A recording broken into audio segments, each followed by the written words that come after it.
Hello, welcome everyone to Unlikely Heroes, the Ghost of Grey Mog, a Dungeons and Dragons 5e adventure on the wonderful Chaotic Wholesome channel. I am Adam, him, your dungeon master for this evening. And behind the scenes, working tirelessly to make it happen is David. Thank you so much, David. And joining all of us today are four absolutely incredible, wonderful performers. Please introduce yourselves. Hello, everyone. I am Piper. I use they, them pronouns, and today I am playing Moose. And I'm going to pass it on over to Candace. Hi, everybody. My name is Candace, also known as Candace the Magnificent. My pronouns are they, she, and I am playing Carrara Toonbrook. Passing it over to Matt. Hey, y'all. My name is Matt, pronouns he, him. I'm playing Bob Gimble, pronouns he, they, my little skeleton boy, and I'm going to pass it over to Kay. Hey, you all, I am Kay Purcell. I use she and they pronouns, and today I am playing Oda, who uses they and any pronouns. Before we hop in, we want to just do a quick shout out that while this is not a charity game, we do have a Ko-fi link if you would like to tip and unlock goodies for our adventurers. It is a Ko-fi link. It will be up in chat. We know times are hard. You do not have to tip, but if you do, it is very much appreciated. We have already unlocked our first milestone, so there will be a bundle of goodies coming up, as well as a bundle of 100% totally useful magical items that Mimics and Misfits donated last stream. But for $5, you can add a +1 to any D20 roll. For $10, you can grant the party a reroll. For $20, there's a lucky box, which will give us 3 rerolls. There is the 100% totally useful magic item box. For $25, give the party a +1 to every D20 roll in the next session. For $25, which we also have going this time, thank you, the Lurking Writer, it will be a Wild Magic Surge on all Nat 1s and Nat 20 rolls. And for $35, you can name an NPC. And if we get our total up to 100, which I think we're at 75 right now, which is amazing, then we will unlock another 100% totally useful box of magic items, which, totally useful. Thank you all so much for hanging out with us. We are so excited you're here. Thank you, Adam, for running, and back to you. Yes, thank you so much. And also, no spoilers, but if you want to send in a name, it would be good to do that pretty soon. With all of that said, let's get into playing some Dungeons and Dragons. So, Last time, for those of us that can't quite remember, or those of us that are new, a little recap. Last time on Unlikely Heroes, we began with a quest to escort a cart of supplies for the Blue Wizard Brandlegast. Then we went back in time a little bit to see how our heroes accepted this quest. And we met Oda, this mysterious little creepy kobold who was following the instructions of some mysterious voices. Then we jumped over to Bob Gimble, our skeleton with a heart of gold, on their quest for self-discovery. Then we jumped over to Karara Tumbrook, a statuesque bard who wanted to live their own adventure, write their own story. Then we jumped over to Moose, a rat who has a painting for a wife. And then we jumped forward back into time, or back to the present, and there was an ambush of hungry goblins that wished to beset our heroes on their travels.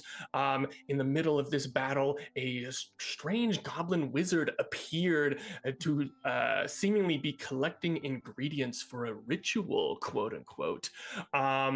And as they ended the battle, our heroes remembered that wizard, the goblin wizard, was wearing Brandlegast's hat and had some strange necklaces that looked like little cages that might have had people inside of them, shrunken down. Again, Brandlegast is the wizard that sent them all on this quest. So what happened to the wizard? Also, at the end of the fight, there was a huge dragon that flew overhead that I believe only Karara witnessed. That is where we left off last time. So to open the scene, before we go right back there, we're going to go back again. A little bit of a flashback, if you will, about 7 days prior. 7 days and a few hours. After all of our heroes have accepted their quest, the scene opens as we see one of the northernmost cities of Dalinor, that is the kingdom below where our heroes are.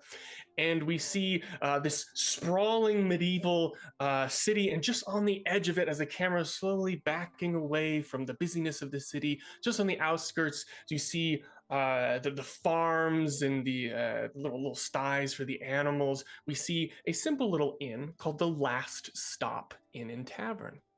And there's a cart tied up outside, the cart of Danbury, the old man that owns this cart that they were supposed to be escorting. And then we cut to inside of the tavern. It seems pretty empty. There's maybe 2 or 3 folks inside. And we see Danbury, this old man with a straw hat, a little corncob pipe, and suspenders, a little short white beard, just coming back from the innkeeper, talking to the innkeepers, walking over to a table where we see a little kobold sitting, and Danbury begins, "Yeah, well, I talked to the innkeeper and said that we're expecting about 3 more, so if y'all want to, if you see any of them, or if they point in here, just kind of, tell them kind of what's going on. I got to go to the little princess's room. So if you just need to, you just talk to them real quick and make sure they know everything that's going on, and I'll be right back, okay?" And then you see Danbury kind of hurry off. It looks like he had to go to the bathroom pretty bad, and kind of runs out the door. And the camera turns toward our kobold friend. And Kate, could you please describe your character and what they're doing in this moment? Yes, you see a little 3'0" kobold perched at this bench at this table. Their little hand-like feet not even touching the ground. They're in like a black cowl and cloak, almost robe-like, except you can kind of see there's like something bulky underneath. There's like an armor underneath. They have their little nose completely buried in a book. A Cave for Two by Cindy Mingles. And they have this fat little spotty tail that's kind of wrapped around to their left side, and big round glasses, spots all over, these marbled looking eyes. And it doesn't even seem like they even registered that Danbury was talking to them. I think for a second we see a very brief snippet of this book, and I'll say that well, not this is before the see me part. This is when they are falling in love, and I'll say that Kay, you will be one of the characters, and I will be the other character, and I'll just be like, "No, Miranda, you can't, you don't understand. I'm too broken." Too broken to have your love. Why do you want someone like me? But don't you understand? I traveled the world on a quest to bring you treasure. You are so beautiful with your perfectly normal hair and stature and just such an ordinary girl, just like all the others. But you brought me treasure. You're different. You have the power, don't you know? You cannot be broken if you're not broke. You're so right. Kiss me, you fool. Lean all the way down here. Oh yeah, you're giant very small. Let me statuesque pick you thing. pick up in my big arms, and then we cut back out to Oda reading the book. And what is their reaction to this? Just eyes are very wide. They are just have a permanent smile. There's no teeth. There's no just a permanent smile. It's just they're reading so fast. Incredible. And then we see the door of the tavern swing open, and I'll say that there are other three characters. You can decide when you come in and how you come in. So who steps through the door first? Oh, don't everyone want to meet me at once? Goodness, let's see. Can I? Okay, if y'all don't Yes, mind, I would heck yeah. love if. All right, so Bob, he had been pacing outside for a moment, and he's thinking like, wait, if I'm going into a tavern, I don't have any money. You're gonna wonder what I'm doing there. If I'm like, if I'm just like panhandling or something. But after a moment, he remembers he's got a quest to do. He's just got to act like he's supposed to be there, and he'll open the door, and start to step forward, and if he notices Oda, he'd be like, "Hi, I'm just a normal tavern goer, you know?" Just see like, if you are here for the thing, you should sit. All right. And Bob is. Oh, go ahead. I was just saying, you see the tavern owner kind of looks up when you come in and say that. It's just like, weird guy, and kind of goes back to cleaning the bar. Hello. Yes, I'm here for a thing. I'm meeting some people. So I'm going to sit as a normal tavern goer will. Gestures towards the table. Thank you. This is a mighty fine establishment. Thanks, says from across the bar. You're Bob. welcome. Eat anything? Drink? Or Oh, how much is water here? water? Well, I mean, there's a well outside and a trough if you want some water. Or you could just lick your eyeball. Or you can what? I don't have eyeballs. That would But make that challenging. yes. What? I might collect some water later. I've been pretty full today. I've had a full breakfast, going to another establishment with money. You And talk a so- lot. Yes. It's nice to meet you. My name is Bob. Bob Gimble. Again, like, peeks over the top of the book. You may call me Oda. It's nice to meet you, Oda.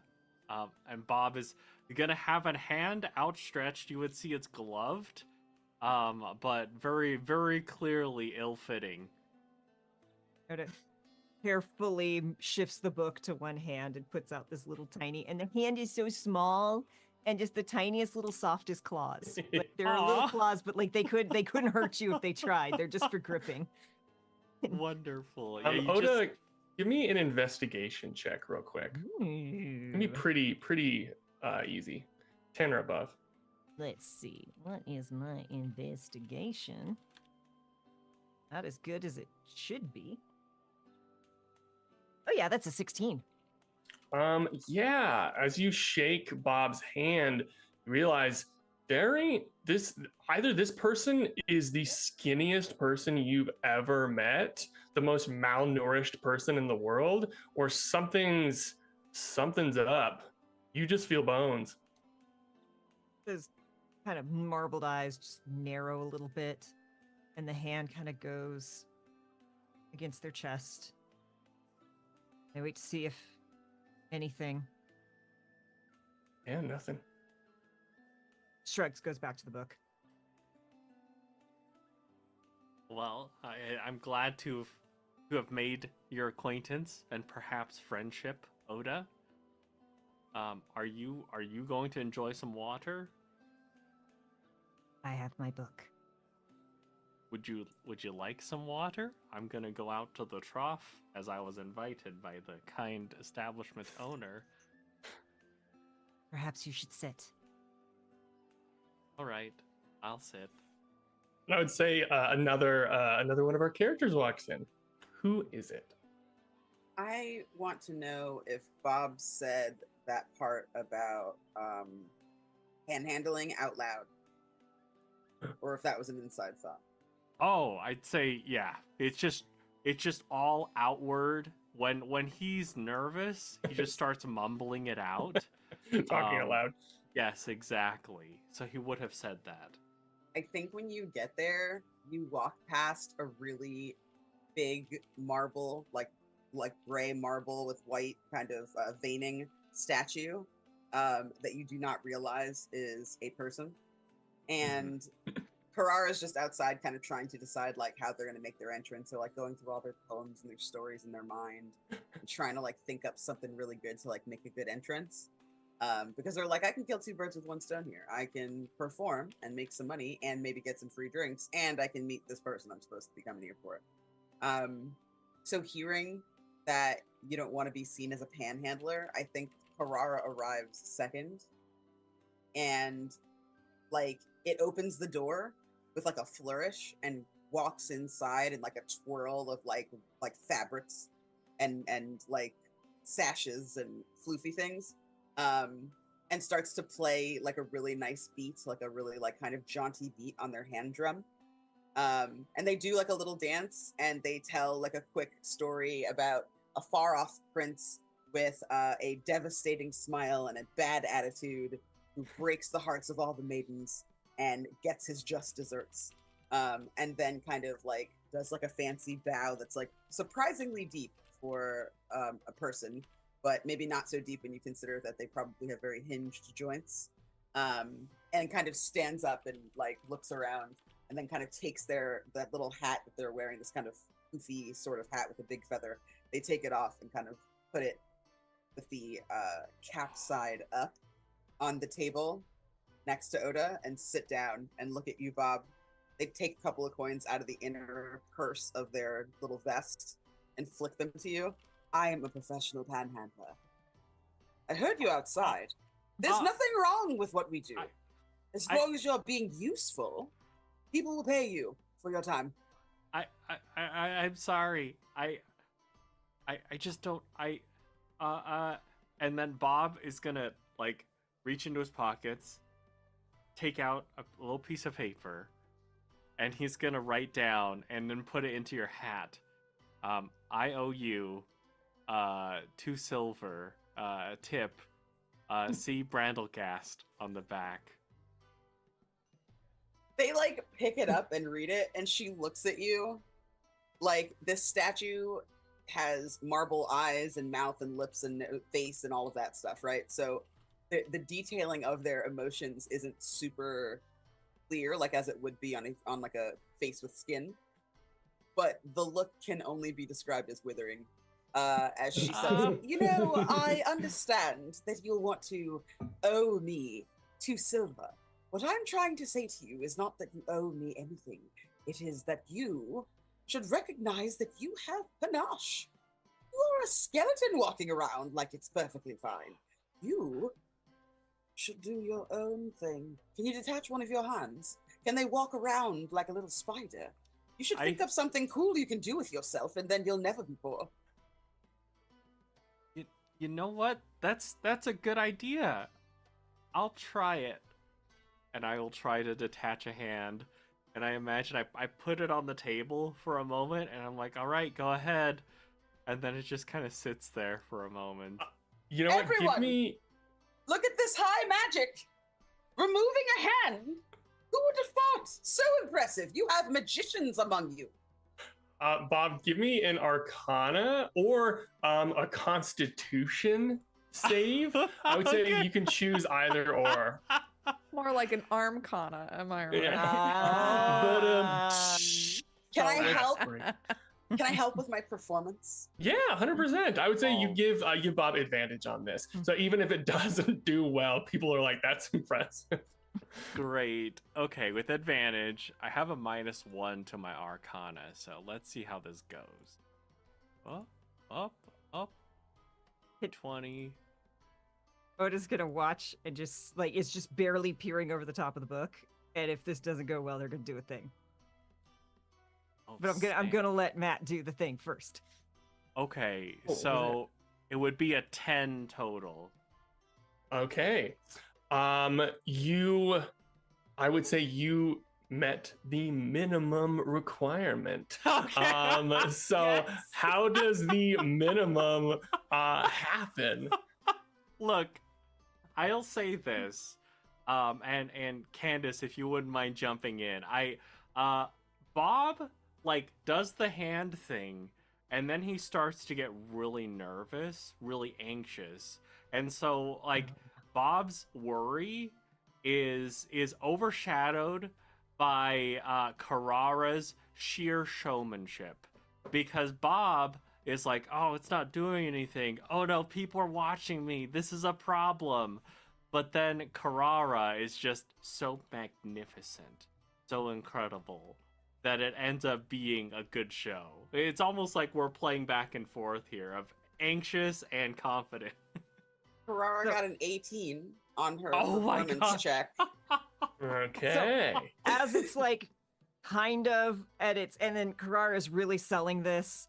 Like Oda just like peeks over the top of the book and is gonna cast Veil of Dusk on the hand, so it starts to just like have shadows, like wispy darkness grow out of it. And if you look away, you almost can't see it from the corner of your eye because it's just this kind of shadowy shape. And then you lock in and you see the hand with black smoke rising out of it. It's smiling over the top of the book. I'd say the barkeep was very enraptured by when Carrara entered and regaled us with this wonderful performance in this story. So kind of kept looking, and then when this hand thing started, he's kind of like leaning over the bar, like what in the heck?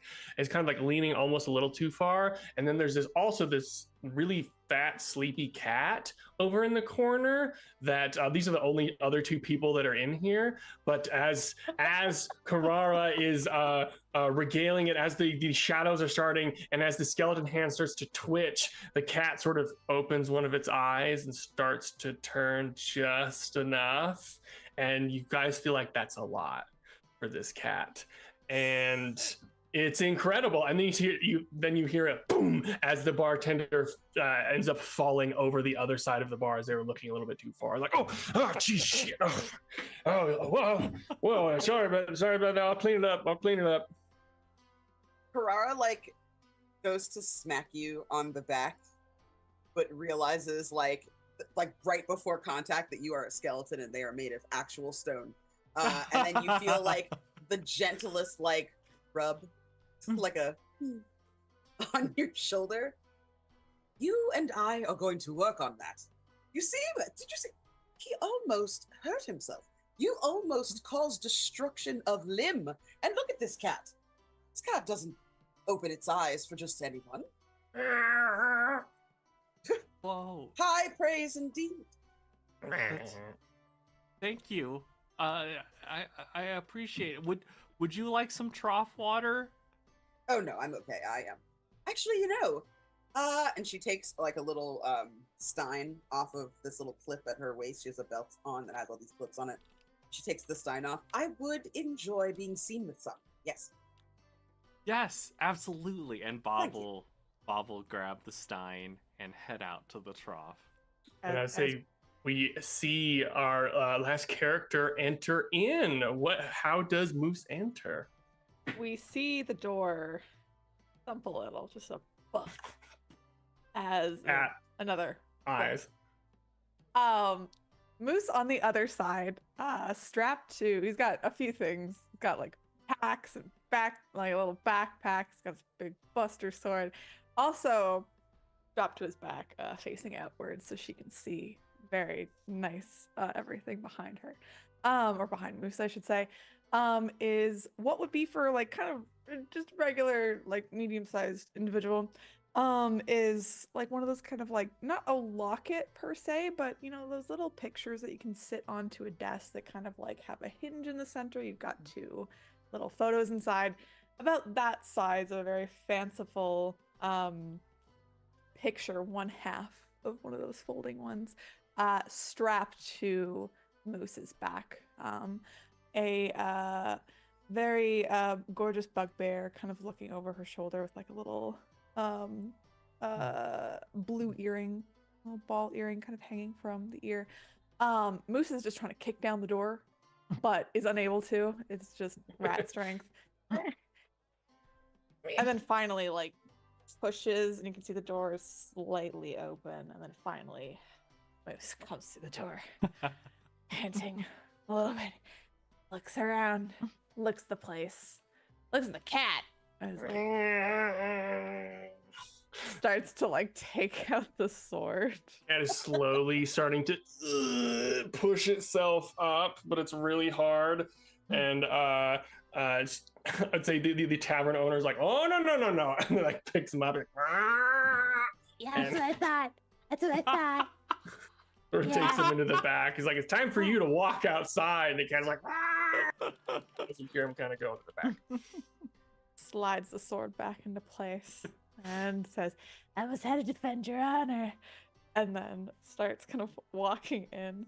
Oh, that's very nice. You hear from know. Lady Ben Hamper behind it. I see Carrara, as you're about to walk outside, you look down, you see this mouse or this rat enter in with a little painting on its back. Hi. Carrara. Yes. Are you here for this thing? Carrara like opens like its legs kind of wide, like in like a wide stance, and goes down to like a full squat to try and get closer to this creature. Yes, I do believe I am. Are you here for looks at the cat. Randallgast. Yeah, I'm here for Brandlegast. Yes, then you're in the right place. This is the rest of our Oh. party. For better or worse. Okay, perfect. Hello, everyone. I don't know who any of you are, but I'm Moose. This is my wife, Lady Ben Hamper. Your Nice to wife? And meet ya. turns around to show everybody the picture.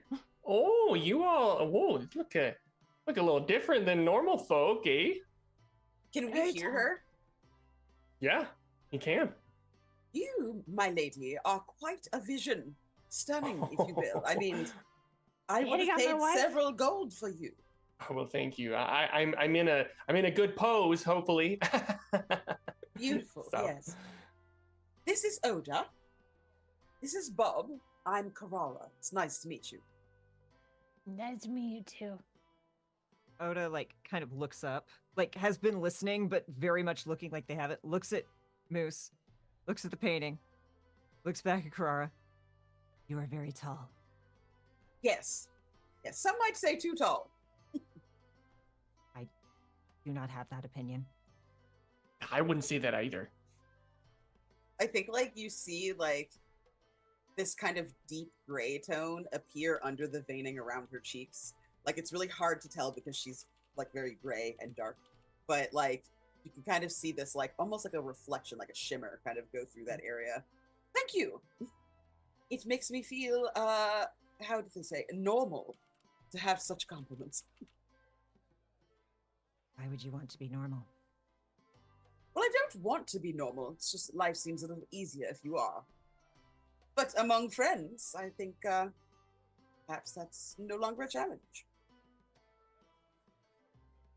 Are we mean, friends? Definitely with present company, I feel like they're not as, strange as can be, especially with this Yes. current company.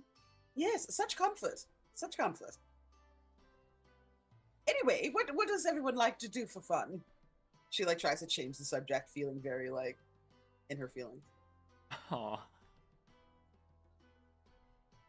I like reading.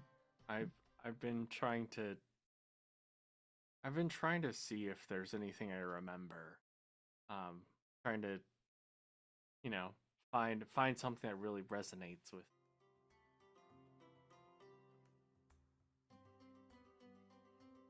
I also read. What are you reading? It's my book. Moose will climb up onto the table and like waddle over and kind of look at the book. He's gonna set Lady Benhamper down very gently, kind of like prop her up so she can see at the table before waddling over to look at the book. It is very clearly this world's version of a Harlequin romance, and it's interspecies erotica, and it's just everything.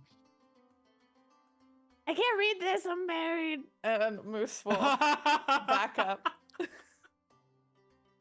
and go over to Lady Benhamper and whisper and be like, It's lewd.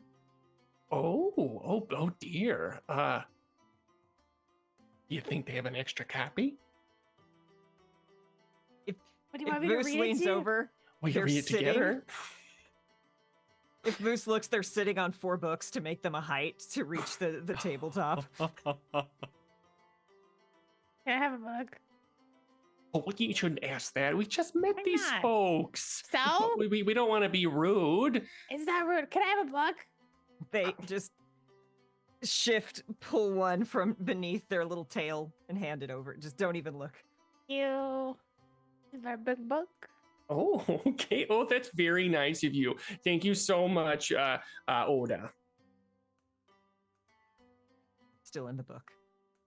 Oh, I see. They're real focused there. What do you do for fun, Carrara? Honestly, I'm still trying to figure that out. I've devoted the last 20 or so years of my life to learning bawdry. Having a performer, an entertainer. Oh I- my goodness gracious. I sing a little bit. I'm not that good, but I am quite good at telling a story and playing a variety of instruments. And I suppose I do that for fun and for work. Oh my gosh, Moose, I told you we needed to go to the theater more. This is going to be so great. Seats are always really expensive, though. Oh, well, I mean, now we have one traveling with us. I don't mean to say that you'll be performing for us for free or anything, Oh, but I'm just no, saying it's no. really incredible just to be No. around another artist. I would love to uplift and strengthen and bolster our number. Please, it really is nothing. And of course, I appreciate someone with the artistry that you possess. I mean, look at you, divine. And I also see that Oda over there has a very strong appreciation for the literary arts as well. And from the looks of that cover, the illustrative ones as well. It's a good book. I'm very Well, excited to so- read it. Very excited. Oh, yes. Stones can't sweat, but she takes out a handkerchief anyway and dabs herself the way she's seen other people dab. And I would say that we then see Danbury, the sort of like door open back up, and Danbury starts to walk in. He's like, "Oh, hey there! Oh, it looks like you're all here. That's great. Hi, my name's Danbury. I'm gonna be taking y'all. Might as well keep on get going pretty soon. We got quite a bit of way to travel, and glad to see that you're all here." And sort of, he kind of stops and he kind of kind of squints, rubs his eyes a little bit, and he's like, you guys are here for the job, right? Of course. What else? At this point, Oda just reaches out, takes the glove, the skeletal hand off the table, hands it back to Bob. Just, Thank you. Who'd you say you guys are? What? I'm Moose, and this is my wife, Lady Aurora David Hamper. Oh, okay. So you're a rat married to a painting? Yeah. Okay, and your statue? Yeah, well, I used to be. Oh, what are you now? Well, I am I suppose I'm a sentient slab of marble that's been sculpted into a lady. Oh, and your bones. I'm Bob Gimble. Oh, sorry. Yeah, no, you're right. That's. I mean, you All have right. bones too. Oh yeah, I sure do. Sure, they're mine though. You can't have them. I'm not gonna take yours. Okay. Hey, good to know. Good to. He keeps looking at the cup, the mug that's on the table, and he keeps looking back at you, and he's like, I swear I got water, and he's like, well, I guess we might as well just hit the road then. Y'all can fight, right? Yeah. if I must. All right. Okay. Well, I guess that's good enough for me. Well, hopefully we just don't encounter any trouble. And then we cut forward into time, back to the present moment, and we see, as the scene transitions, we see that forest, the Langdon Forest again in southern Calduria. We see this old road, overgrown onto the road, not very well taken care of. And we see this old stone fort from long, long ago that has crumbled to dust almost. And we see the fires slowly being put out, and we see this cart in the middle that has a bunch of covered a bunch of equipment boxes inside of it, as a battle has just ended. A dragon has flown by just a few seconds previously, and we see the last vestiges of a few goblin feet running off into a forest trail. And I would say we see our adventurers there. We see Danbury's pulling a crossbow bolt out of his shoulder, and we see all of our adventurers there. And how do you all react to the end of this battle? I think Carrara readjusts their garb and goes to kind of just check on everyone else. Oda takes a deep breath, and the tentacle kind of starts to retract. You watch this blackness climb back up their arm and return to being spots. And they take off their glasses, lick their eyeball. Glasses go back on. Looks around. Heads towards a box because there might be a book in it. Heck yeah. So you're going to go search some stuff. What is everyone else doing? Moose kind of comes out of the rage, the tail shrinking back to normal rat length size. And he takes his blade and goes over to deceased goblin, kind of slaps his blade on it a few times to clean it off. Puts it back and says, "My wife!" and immediately runs down. He's like, "Oh God!" And goes to check on Lady Danbury. You jump into the back of the cart, and you see that the painting is right where you left it, safely, sort of in a little corner that you specially made. But sitting a little bit next to it is that locked iron case. And as you go in, you look over at her, and she's like, I'm fine. I'm all right. I'm all right. Are you okay? There was a lot of scary business I was hearing from inside here. Yeah, I'm doing okay. I'm really pumped up. I'm good. You pumped up there, big guy? Yeah, look at my muscles. And flexes. Oh, those are some big muscles there. Yeah. Okay. Well, I I made made an enemy. you did. Oh my did, it's my goodness! first I want to nemesis. hear all about it. Okay, so there's this guy, there's this goblin. His name, And just starts going He on was- like a tangent, like, and this, and this, and this. and she's just smiling and nodding. And then we jump over. And how does Bob Kimball react to this? Bob he's confused. Like he's at the moment just thinking about Randall Gast, about the hat, and he's like, Danbury, Yeah. Did you see- Jeez. are you okay? Yeah, I'll be all right. Yeah, that little spell you did at the end there kind of helped me out. I still can't believe y'all's magic. That's crazy.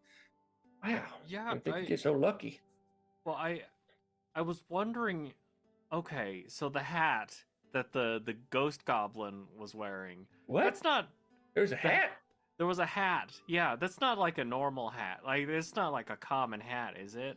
Oh, well, I guess I didn't really see the hat there. You said there was a hat on the goblin? Yeah, it just like okay. I'm just trying to make sure because that hat is also the hat that my friend wore, and I'm worried. But if a lot of people Oh. have that hat, if it's like a, if it's the fashion right now, then I'm less worried. But if it's a one of a kind hat, then uh-oh. I'd say you kind of describe the hat a little bit, and Danbury's like, "Oh no, yeah, that's a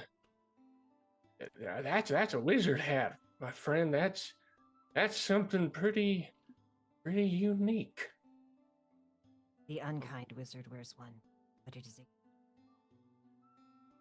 Oh, well, that doesn't sound good. And I think like kind of if you all hear these words kind of putting together that, something might have happened to Brandlegast. They have their hat, their very unique hat, Yeah. one that you all recognize. I don't know.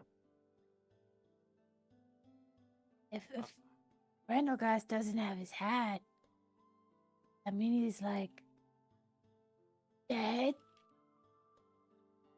I Oh, hope- I wouldn't say that. That seems a little bit too extreme. I mean, that's a wizard we're talking about. They kind of, sent down from Faerû to kind of safeguard the world. One of the most powerful, persons in the world. I mean, they got magic like nothing. Like, I mean, Danbury looks a little bit nervous. I want to get paid, damn it.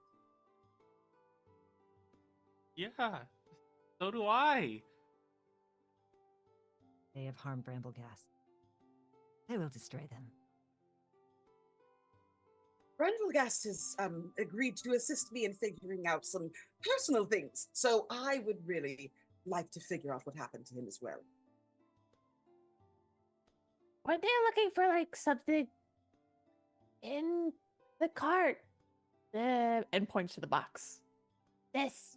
What's in the box?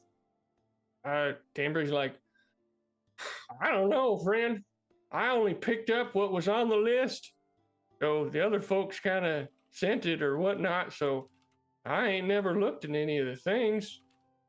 Don't want to. I mean, Danbury's kind of like, I don't know. I mean, hey, you know what? I'm gonna walk over here to make sure that fire's out. Whatever happens in the few minutes that I'm gone is not my problem.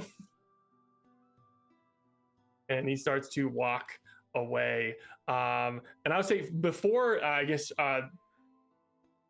as the group was sort of talking about that, I need to know, Oda, you did want to go and look for something. Yeah, Give me a Oda's kind of- perception or investigation check. Yeah, just kind of digging through. Okay, perception. I guess we'll take investigation. That's a 15. Incredible. Roll me a d8. 3. 3. Incredible. Okay, so as you're kind of like looking around through these dead goblins or the boxes that have been around here, I also will remind you guys there is one unconscious goblin that is on top of the wall. He did knock them out. Mhm. They are still sort of knocked out, but they're up there. As you're looking through, kind of like rifling through the pockets, looking through the various boxes and things, you do, as you open one of the boxes, you see a little kind of like shitty looking broom in there. And you also see that there's like a little pouch of like 25 gold. But as you kind of look at this little broom that looks pretty shoddily put together and that little thing of gold, you feel something bite your leg.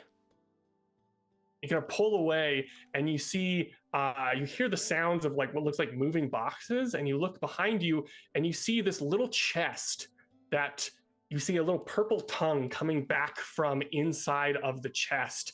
And you see like it's little decorations on the side of the box on the corners have turned around to make little legs. And it has like little four little legs and one little eye in the center of the chest.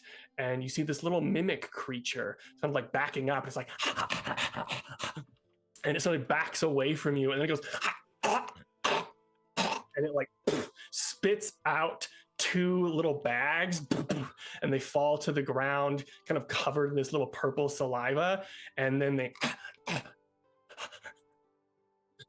and it seems very happily happy that it just spit up these things, and it looks at you, and you hear the little wagging of something metal on its like backside. Are you food?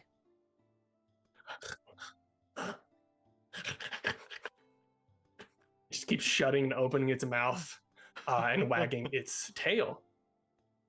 I don't know a lot about human pets. What is this? Do you know what this is? Any of you? Do you have any? Give me someone. Everyone can give me an Arcana check if you'd like, Great. or a Nature, I guess, if you would prefer to do a Nature check. 14. Dice is going in jail because that was a natural one, so we get wild magic. Oh, wild magic! yeah! Wonderful. Let's go. Roll me a D10, a D100, or I guess just a D100. Okay. That's not where I keep my percentile dice. What did everyone else get if you wanted to roll Arcana or Nature? Got a 9. 10. Oh, a 9. A what? 14. 14 as well. 14. Okay, I would say that Moose and Carrara, you've heard of these creatures before, known as mimics.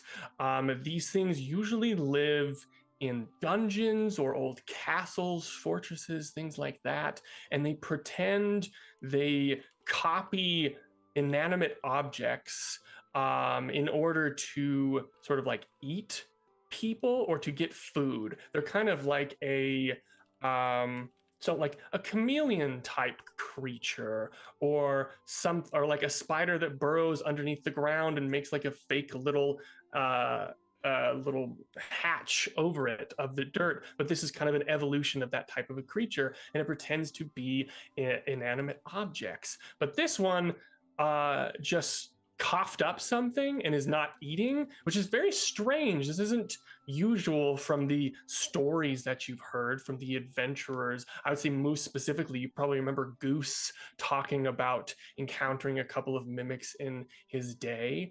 But yeah, this is very strange. And sorry. Carrara just looks at it. What is wrong with you? I am not a mimic. I am a statue that's been turned sentient. Technically, you and I are the same thing, but not at all. So what is wrong with you? Use your words. It walks over, starts biting at your leg. Well, it's cute. That's all I've got. Moose is going to try and speak to it using telepathy. It doesn't need to understand a dang. language, but it just needs to be able to like speak. If it Has no language. That's okay. Okay. So Moose is going to telepathically reach out. So all of you are just hearing the squeaking. As Moose is like, I want him. What? Who said that? Hey, Who are you? I'm Moose. Who are you? I don't know. I like eating things that I'm not supposed to eat, and then they hurt my tummy, and I spit them up. Okay, what can you eat? Cheese? I'm not giving you any. I like eating Okay. things that tickle. Like feathers? No, it's kind of like it makes it feel fuzzy. Like, Mold? no, it's like, and kind of looks around, and I would say, do any of you have any sort of magic items on you? I mean, not unless this broom.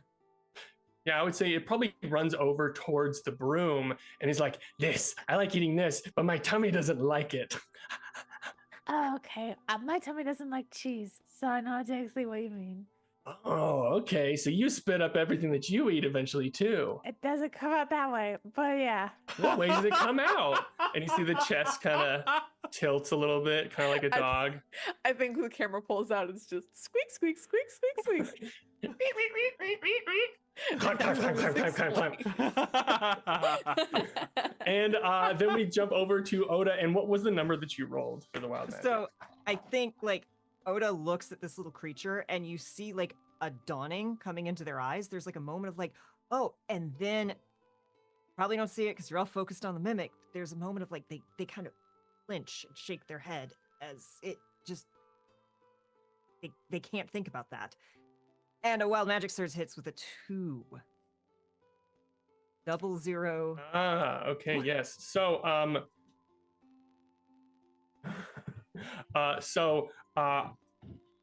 just gonna say so this result is basically you need to just roll on this table each turn for the next minute. Oh my gosh. So basically, just a bunch of stuff is gonna happen.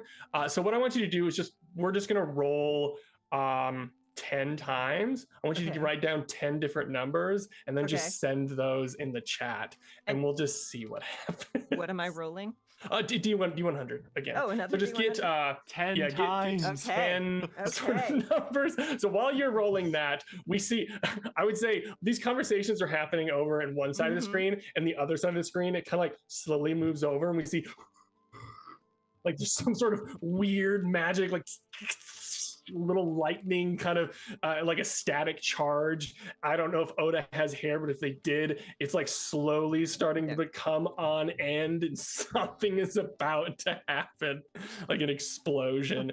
And as this is kind of building up, I would say, as this is building up, you guys hear a thump coming from just beyond that sort of where that goblin trail was. As all the goblins were sort of running off in that direction, you hear a thump, and then you look over, you see a goblin body with 2 crossbow bolts in its back, and you see 3 figures step out into the clearing. And the first one, who's wearing a cowboy hat, says, "This one yours? Sorry, friends, we just heard a little bit of a ruckus and want to see if everyone's all right." And you see stepping out a tiefling woman who had has a very cool looking horns that kind of circle back, cowboy hat. It looks like they have like a ranger outfit on, but it's more kind of cowboy-esque out, and they have 2 hand crossbows on their hips with these sort of like crossbow bolt bandoliers around their thighs. And behind them is there's a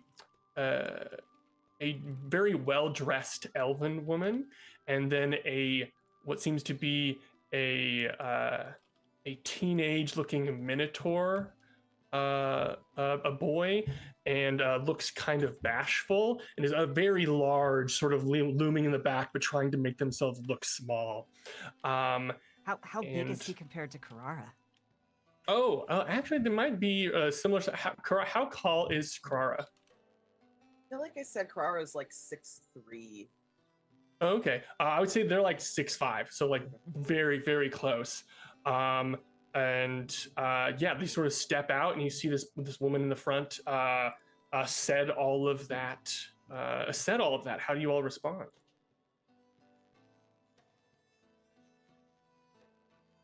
Carrara's distracted by her being hot.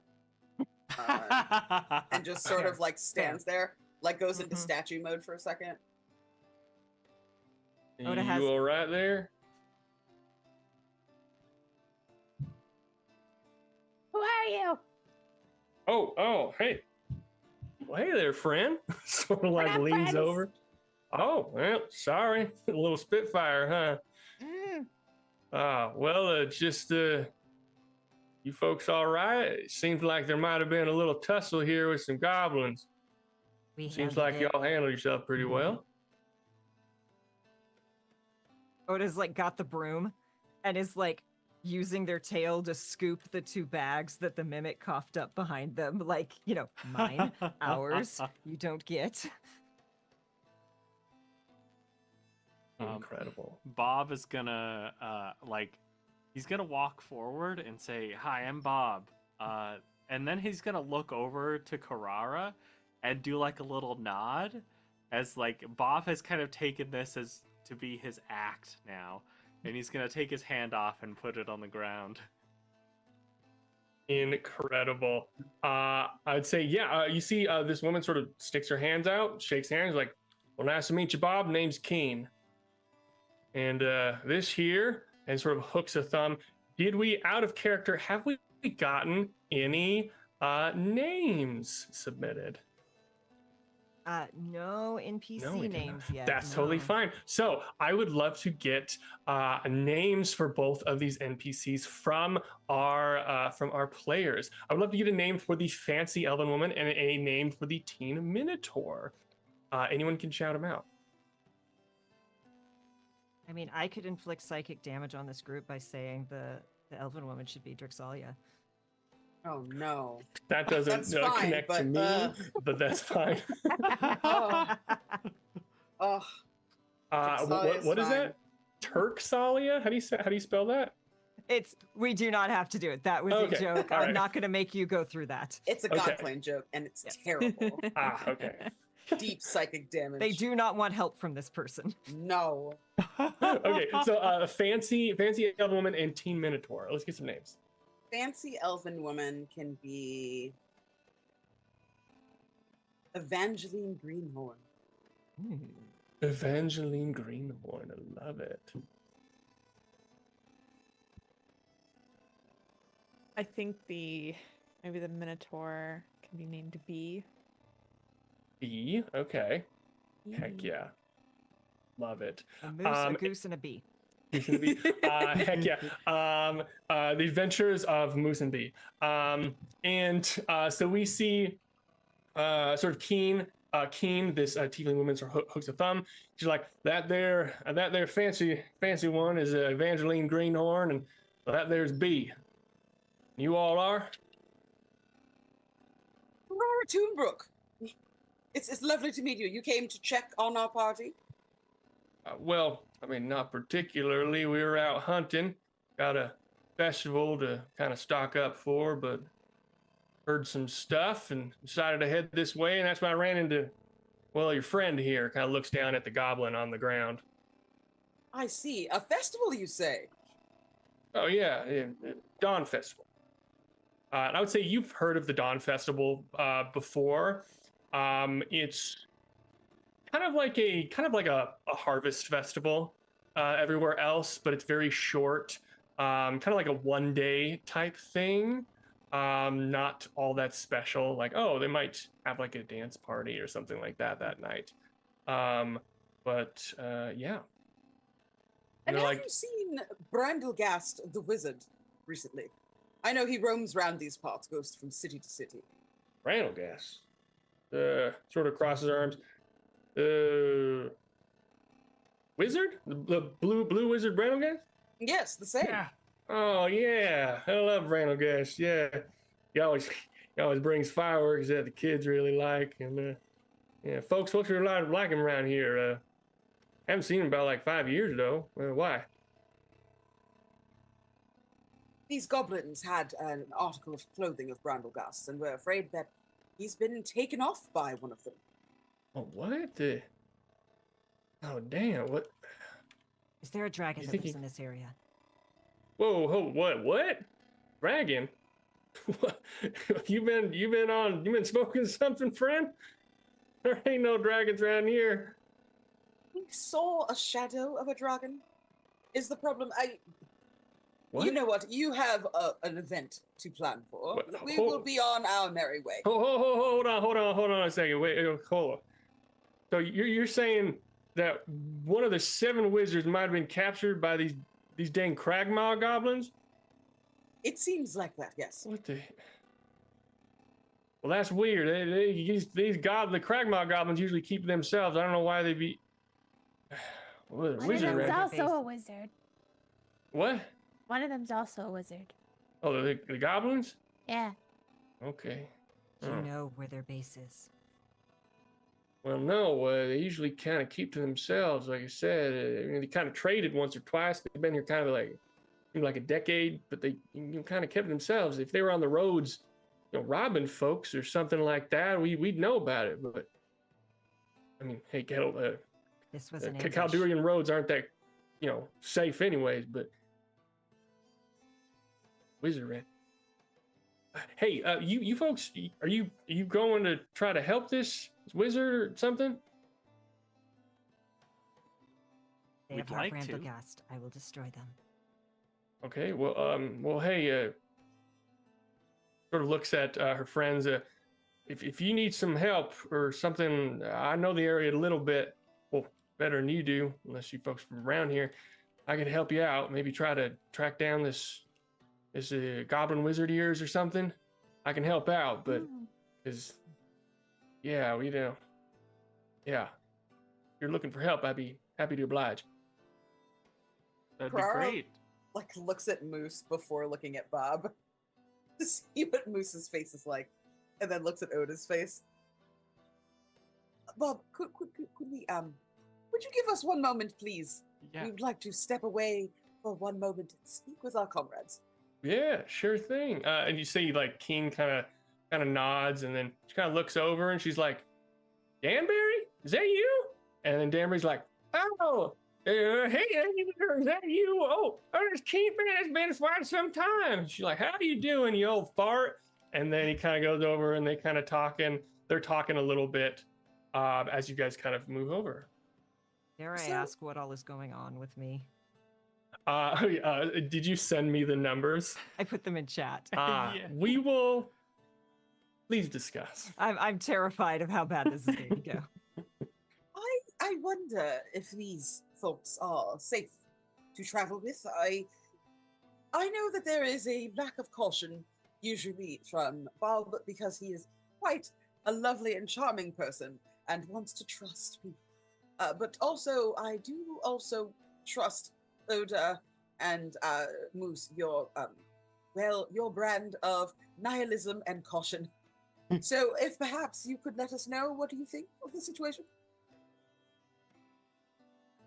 I mean, I think we can take them out if we need to. Take them down to the knees. And makes like swooshing noises with he doesn't pull out a sword, but he's like whoosh, whoosh. With hands. I was more asking, not to kill or to name, Oh. but to trust. Trust them, maybe. The Minotaur is large, but if they betray us, I will also destroy them. Yes. At the knees. Carrara looks at Bob. Well, I suppose we should trust them then, because Yeah. They're Yes. friends of Danbury. that's true. And Danbury wouldn't hurt a fly, would he? Exactly.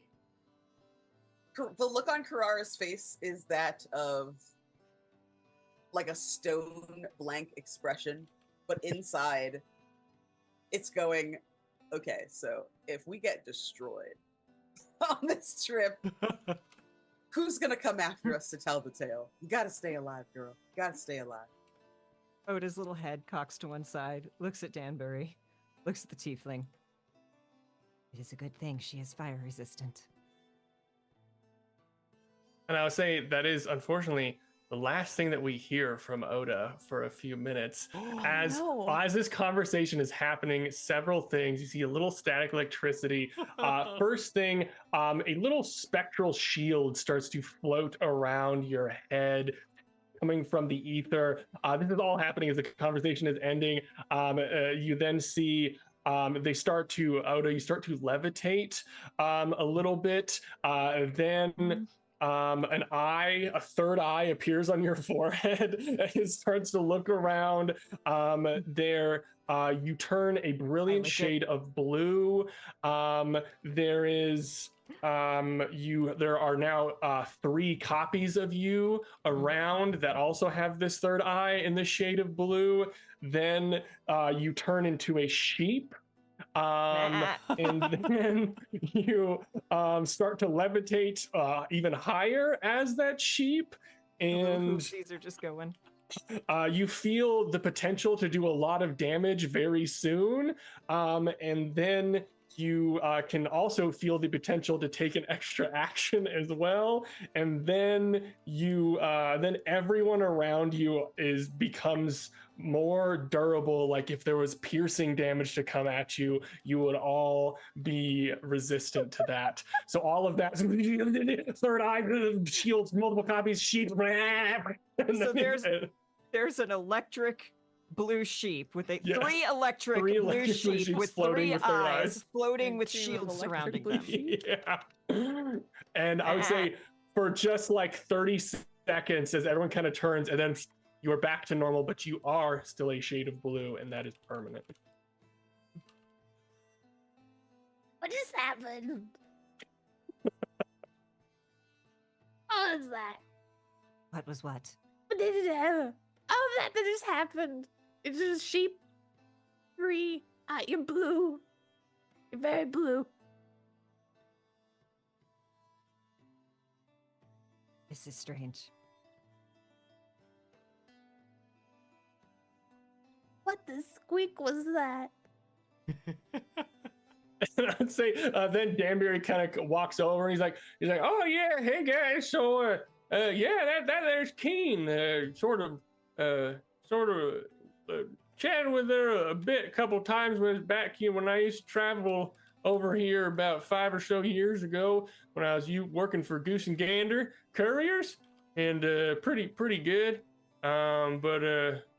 Yeah, it seems like if y'all wanted to go after those goblins on that trail, it seems like the Evangeline and B would be fine with it. I could take the cart back to Kettlebrook, which just seems to be about a couple more hours ride that way, and I can go back with them, make sure nothing happens. If you wanted to follow the trail, or what's y'all's thoughts? Very quickly, thank you, Pirate, for the raid, and welcome, Raiders. Welcome. I would like to stop whomever potentially harmed that wizard. Says the now suddenly blue-spotted kobold. You do something different with your eyes or something? Licks eye. Oh, okay. Can't get used to that. Yeah, what y'all think? Will you be safe, Danbury?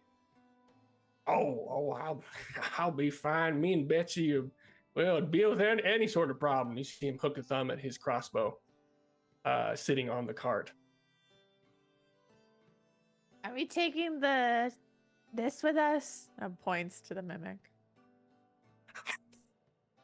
I'm naming you Chester. I think we should. It is cute, and I don't want to just leave it here. It doesn't appear to be eating properly, for what it's worth. It needs things that like buzz in his tummy. I will say you do see the 2 little bags that it burped up earlier. I'm ready to dig into those, especially when Uh, the tiefling's not looking, because I'm just suspicious of people taking our things.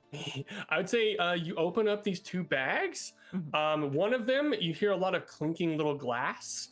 And this is one of the little Ko-Fi rewards from last time. This we see a bunch of potions in here. You see, let's see, you see 7 potions in here. 4 of them are a pinkish red color. Another one is a little bit translucent white. There is one that is a golden color, and then another one that is a greenish color. I would say you all can kind of like test out these little potions if you want. But I would say since you are like some more beginning adventurers, you don't know exactly what this does right away. But you have 7 potions. Who would like to put them in their bags, or whoever is going to have it, write that down in your inventory, or who is going to carry it? I think Oda will just, without a word, start just passing out one of the pink red ones to everyone, since there's 4. And then the white one will hand to Karara because it matches the marbling on its veins. Heck yeah. And then just has a gold and a green and is like, And I assume like is holding it high, because I assume Chester is like, I might want to eat those again now that they're out of the bag.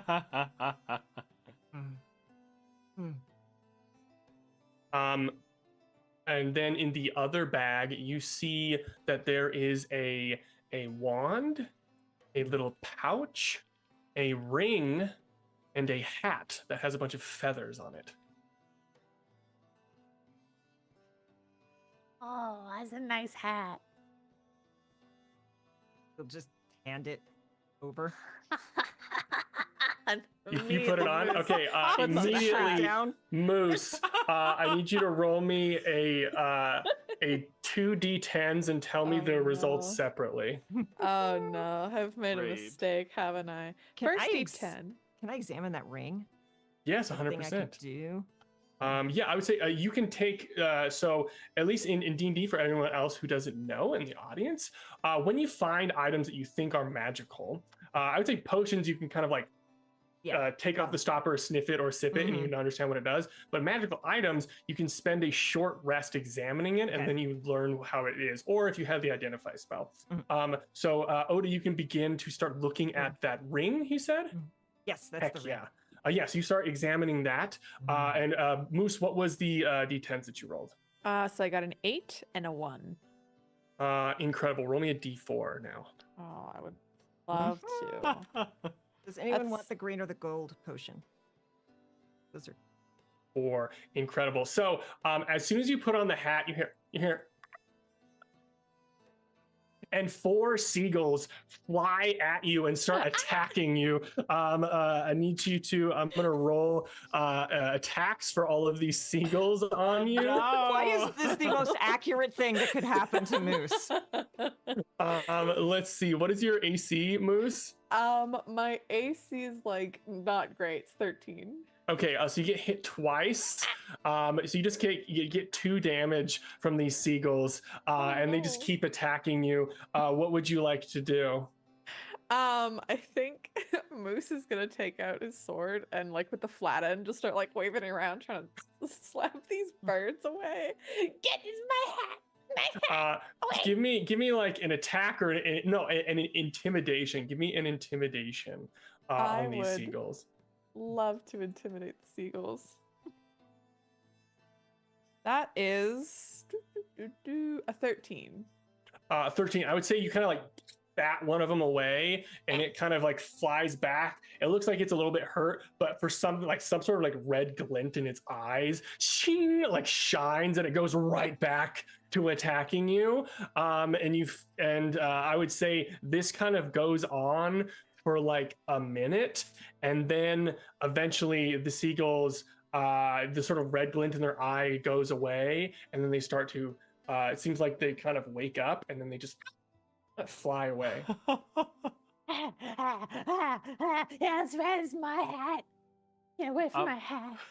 Bob is gonna like watch that happen and then look over to Oda and say, Nothing for me, thanks. So again, there was a wand, a pouch, a ring, and then this hat that had bird feathers on it. So we know that Moose has the bird feather hat. We know that Oda is examining the ring. Yes. There is a wand and a pouch still to be distributed if anyone wants them. Even as Bob says that, Oda's just gonna push the gold potion into his hand and just be like, "This matches your magic," and is still just very focused on this ring. All right. And Bob will take it and then immediately like duck down, hoping that he isn't attacked by seagulls. You wait. No seagulls come. Okay. Thank you, Oda. I appreciate it. Still focused on the ring, just with the other hand holds up the pouch and the wand towards Karara. Yes, all right. I suppose I might be able to use this. She kind of like pinches it away from you and is like holding it like Did you take one or both? one wand. The from wand? you. Cool. Mhm. Yeah, and then What's the other who item? has the Pouch. there's a little like pouch, kind of like Wand or a pouch. yeah, probably about like this big. It looks like it might have several different pockets in it. It feels like it might be like sand or other sort of things inside of it. If you need me to take that because I'm the largest person here, I will take it. Just want people to have things if they want them. This ring is interesting. You're all distracting. What? Karara just like grabs the pouch too. Does anything weird happen to me while I'm holding this wand? out of the Everyone's pouch? so afraid now. You Seagulls pick up appear. the pouch and the wand, and nothing happens. It seems like they might be activated in a different way if they are to be activated. I think she holds the wand and kind of goes over it and looks at it and like tries to make a connection with it the way that she's like tried to connect with her instruments. Okay, cool. So kind of like taking a short rest to examine this type of thing. If this is an appropriate time, if it is not an Yeah. appropriate time to do that, then Yeah, 100%. I mean, wait, Oda has appropriate. already decided this is the Okay. appropriate Yeah. time. So I would say like as everyone's kind of like picking up things, making sure everyone's okay, talking with the new folk, I would say you kind of are doing this all while that's happening. Cool. And I would say that Oda will figure out your thing first. You learn that this is this is a ring of inanimate speech.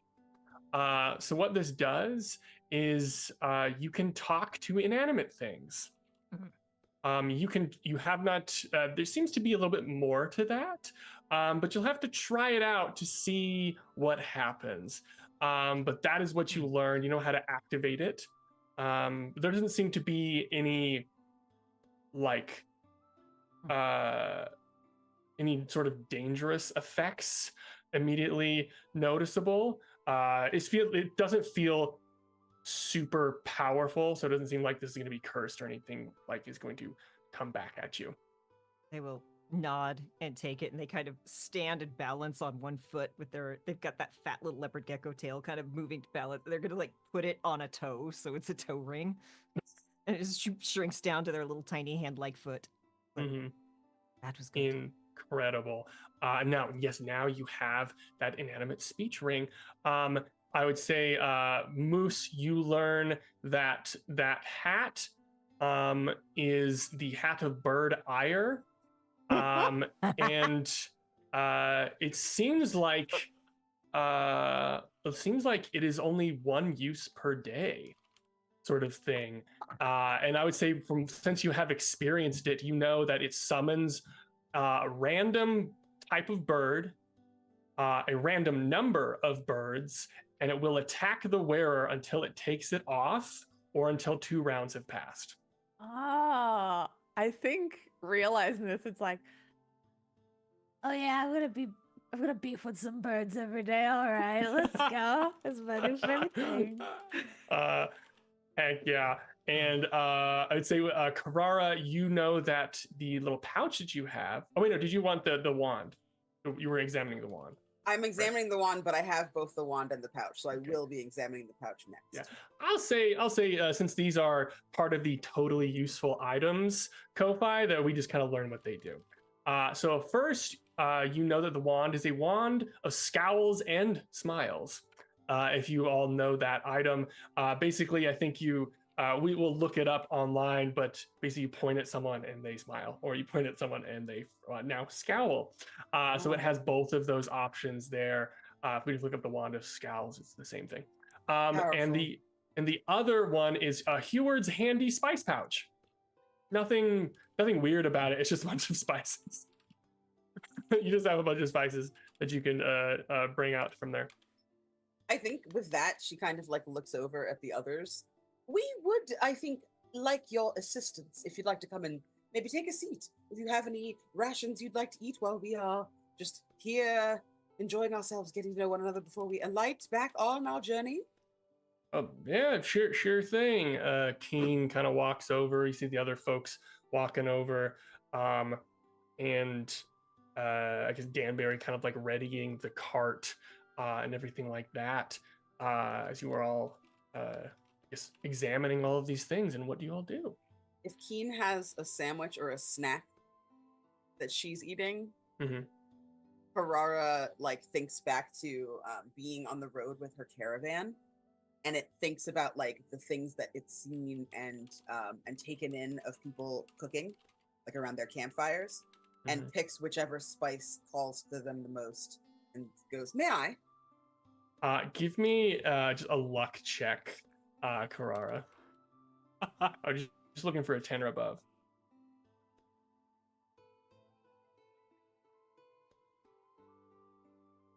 7. Okay, so I would say Keen is kind of like does have like a sandwich. Is like, yeah, sure, pour it on. And you kind of put whatever this spice is on there, and they kind of bite. Well, I didn't think that a cumin would go good on this sort of sandwich here. Bit spicy too. Oh, that's a weird flavor right Yes. there. You have a real Oh. tongue, so you can taste things. I'm so sorry. I was just going based off of what I'd seen other people do. Oh. Roderick is quite an interesting fellow, a bit of a Mhm. chameleon, and he enjoys cumin on pretty much everything. Yeah, I'll so save that for later. my apologies. And I Oh, think no. like it puts the pouch away and like just turns back into statue mode for a minute. Just like sits and like looks off into the distance. Oda More just pride. looks and- her up and down. Your hat is fancy. Oh, thanks, friend. It's thank you. It's my own. I like it as well. I like your hat, or your hat. I do not have a hat. Well, hood, I guess. So what's your deal? Kind of turns towards towards Carrara. How long have you sort of gestures? Oh, I'm over 950 years old, but I've only been sentient for about 20. Well, they don't look a day past 20, I gotta say. Thank you. I try to keep up looking good. I want to go visit a mason or someone, a carver or a sculptor when I get to another city. I have some missing pieces, and I don't know Oh. what they could have been. Brandlegast is supposed to be assisting me in figuring out what happened to me, where I come from, and more details about whomever I was shaped to look like. Usually statues, I suppose, are memorials, and I don't know what kind of memorial I am, but I am here trying to spread joy and apparently miserable tastes wherever I can. Well, hey, no, that's it's just well, you don't have to worry about that, but I mean, hey, that's got to be tough, not knowing exactly who you are. But I mean, hey, speaking of that wizard, she sort of stands up. She's like, "We gonna be on our way, or?" Yes, I should say so. Are you all ready? Oda will just push the broom into Bob's hands. And yes. Do you need me to clean? I can clean. And I'm also going to hand out the gold. Heck yeah. So I guess everyone gets like 6. Yeah, so as we're kind of like all dispensing all this stuff, having some food, checking out these items, is there anything else that you'd like to do? We can also go on to Owlbear real quick. If we wanted to pop that open so that everyone else can see. This is the fight area after the fight. There is an unconscious goblin up there. A couple crates. You all folks are standing there. I guess I will also. There are some folks. I'll sort of move over into the thing. These are cute. These are our new friends. I will rename them. This is B. I think Oda is going to like start to look at Moose, think better of it, look up at Carrara. Will you come assist me? And is gonna head towards the ladder and up the wall. Yes, you lead the way. What do you need from me? Just follows. Yeah. Make sure that this one does not attack me if he wakes up. Please. Yes, don't worry about it. And I think she takes out like a dagger from her like boot and holds it to like the neck of the goblin as you. Yeah, I'm just gonna do a little search his pocket, see if there's anything identifiable, any letters, what can I get out of him before I wake him up? Okay. Give me an investigation or a perception. See if there's anything good in there. It's a 16 investigation. Okay, yeah, I would say you pull out what seems to be a piece of parchment that's like kind of stained a little bit with like sweat and a little bit of blood and like a little bit of maybe like mead or something like that. But on it is scrawled a really poorly drawn map. And you sees like there is like the road, and then there's a line through like a bunch of trees, and then there is a hole which it says cave, and just kind of like little lines and scribbles throughout in like goblin, and yeah, that's what you see on the little paper. I'm gonna look at it, turn it over, and then press it to their tongue. Blood, sweat, and mead. I may know. Looks at the very bad drawing. I may have an idea of their location. Do we wish to wake him up? Well, I mean, I suppose it wouldn't hurt. And they're just gonna smack him in the face. And if that doesn't work, then they're gonna call the cleric. Hello? Who are you? Go away! You're bad! You may call me Oda. Okay. What have you done with Bramblegast? Who? Just leans down so their snoot is like this far from his nose. The blue wizard, the kind one. What, blue wizard? We didn't take any blue. I saw a blue hat. Yes. Do you want a blue hat? Yes. Zippertress has that. How did he get it? I don't know. They just tell us to go to the road and to take things that are special and bring them back.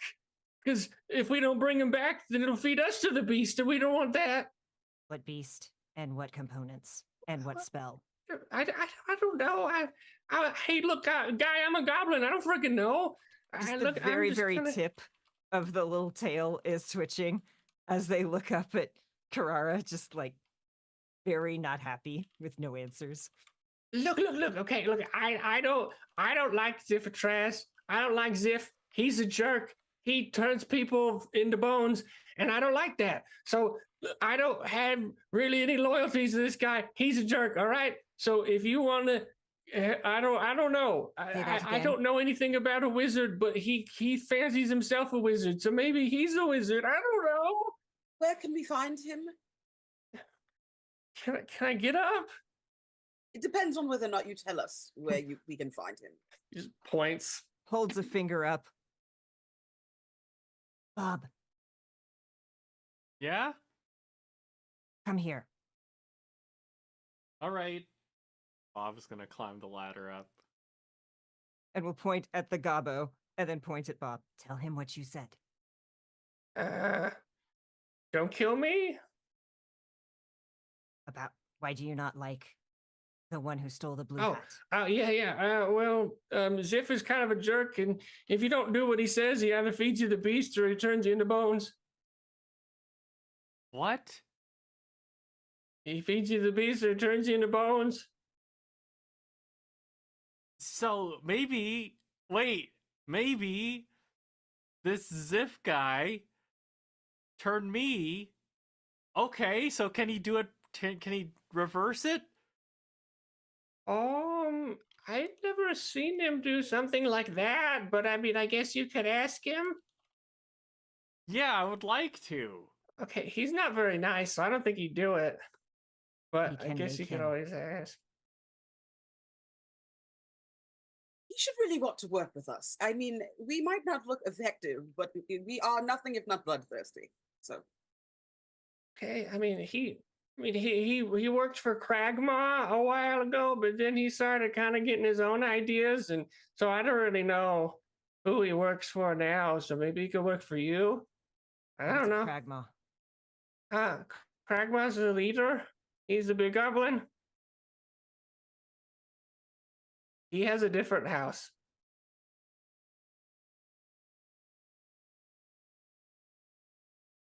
Well, that one did not attack us, so that is not my problem. Okay. Will you lead us?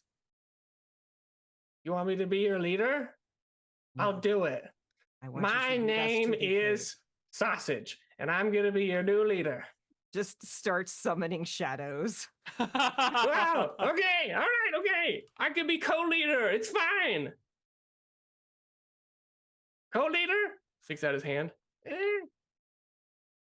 Looks up at Carrara again. we are an egalitarian group where no one is leader. So I don't understand why you're so obsessed with leading people when you have just been quite properly defeated by these same folk. Oh well. I mean, look. I grew up in the mud, and I don't. All I know is whoever's scariest is the leader. So I mean, I don't know what that fancy egalitarian. I don't. If that's a type of horse or something, I don't know. But if you can tell The me, then I would scariest be is the happy leader? to. Yeah. Oh, and I think like Carrara like throws a glance at Oda. Just such a the biggest smile yet. I mean, what else? What else is there? I mean, if you're the scariest and baddest, you just hurt someone if they don't do what you Oh, want. The baddest, you say? A Yeah. moose. Dear Moose, could you come up here, please? The moose will scramble up. Yes. What is that? What is that? What is Oh that? God, no! Takes out Get the it sword. away. So, like I said, there appears to already be a leader and co-leader, or two co-leaders here. So, if you would like Okay. to be with me and Bob as just a member of this party, you're free to join us as long as you don't backstab anyone.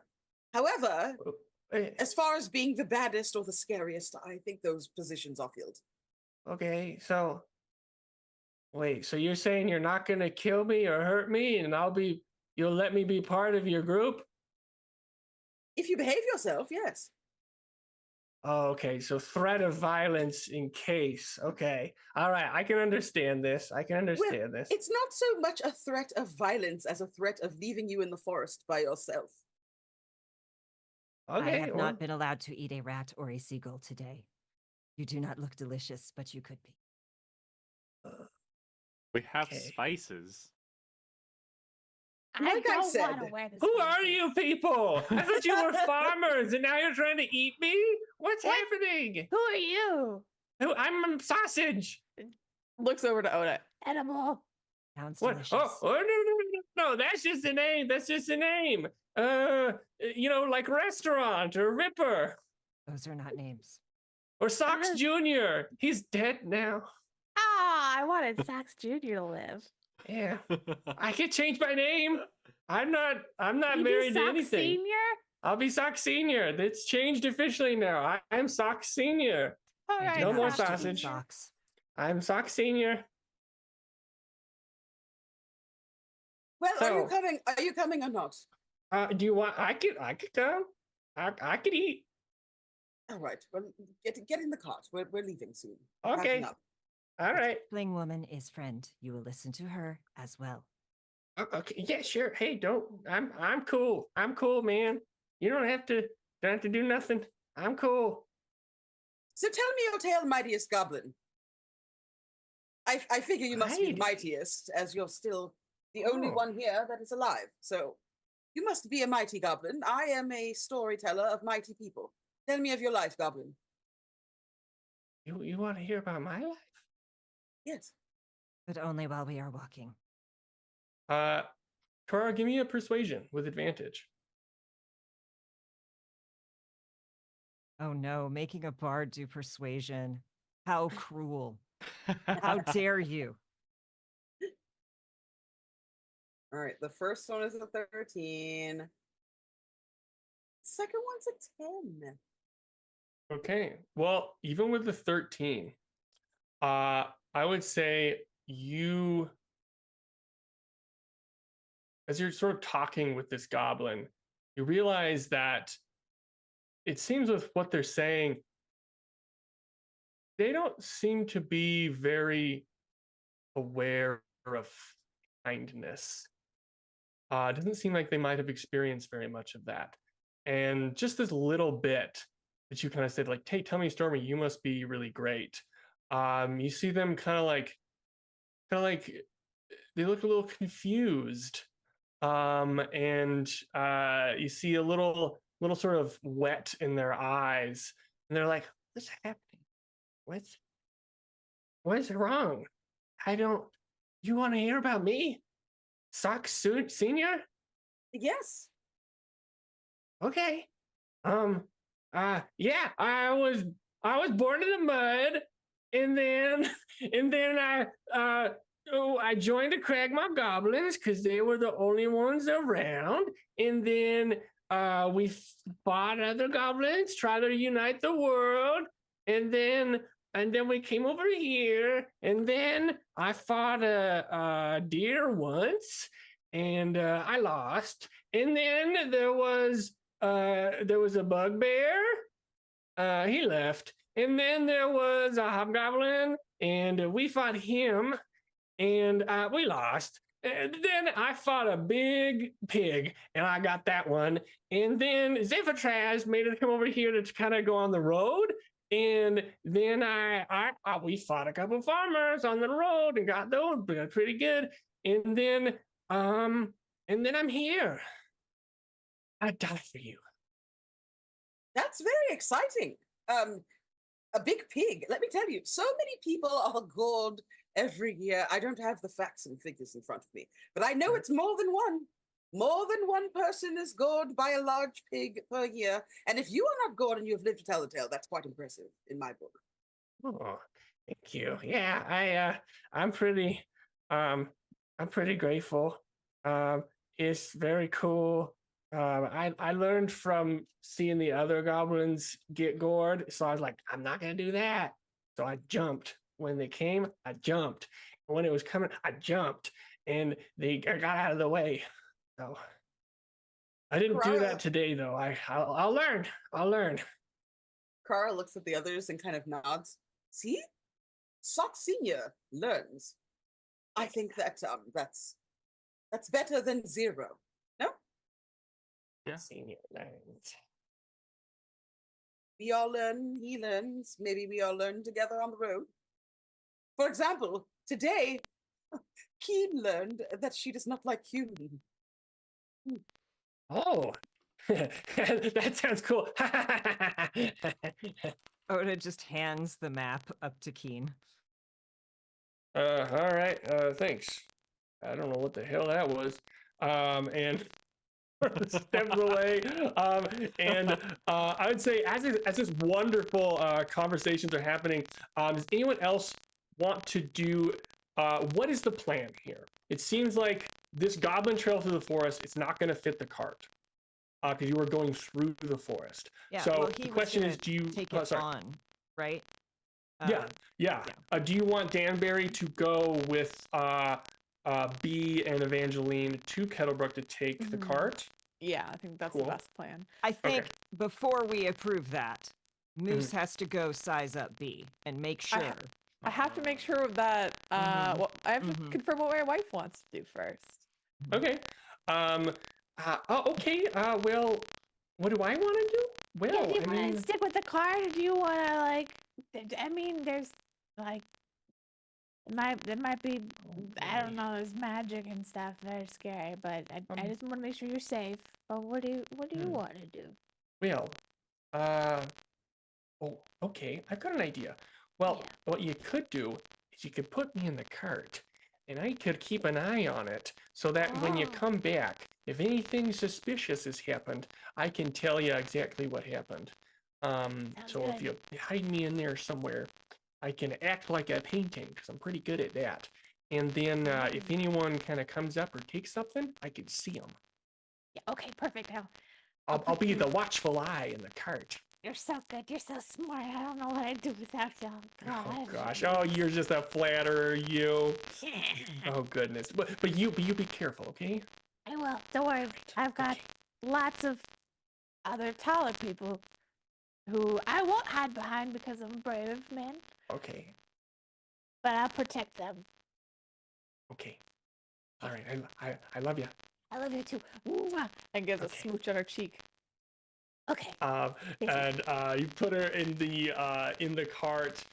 Danbury's kind of getting things readied up. Is there anything else that you wanted to do in the area? Search around for things? Did you want to look at that case?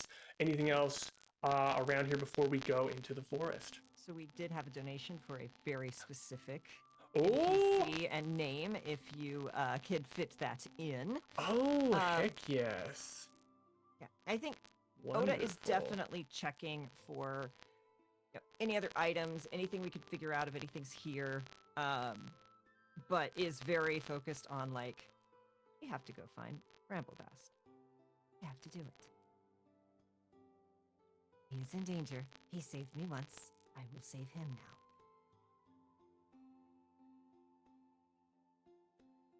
He saved me too. You made me pants.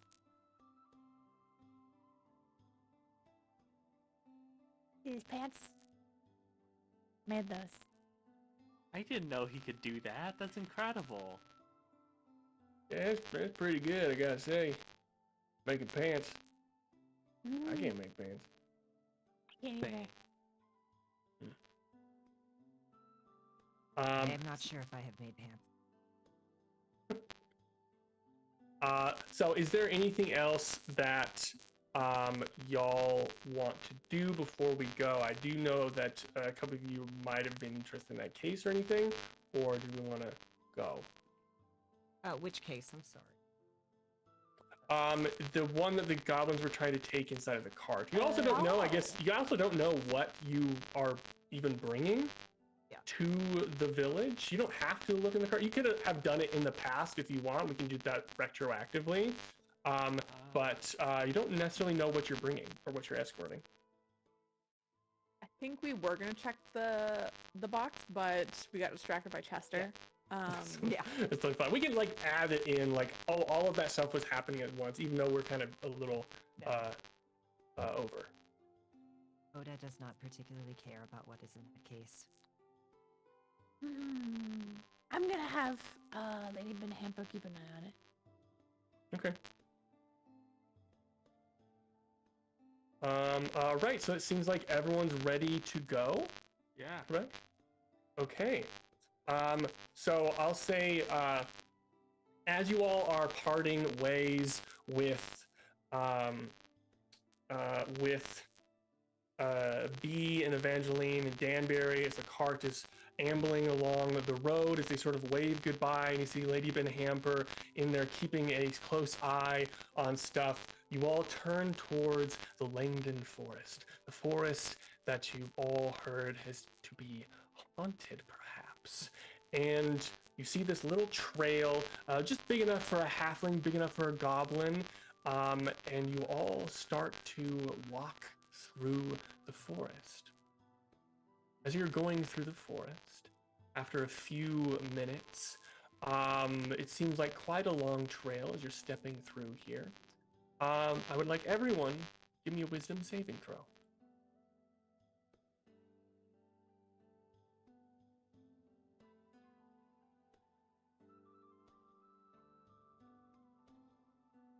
"22, baby."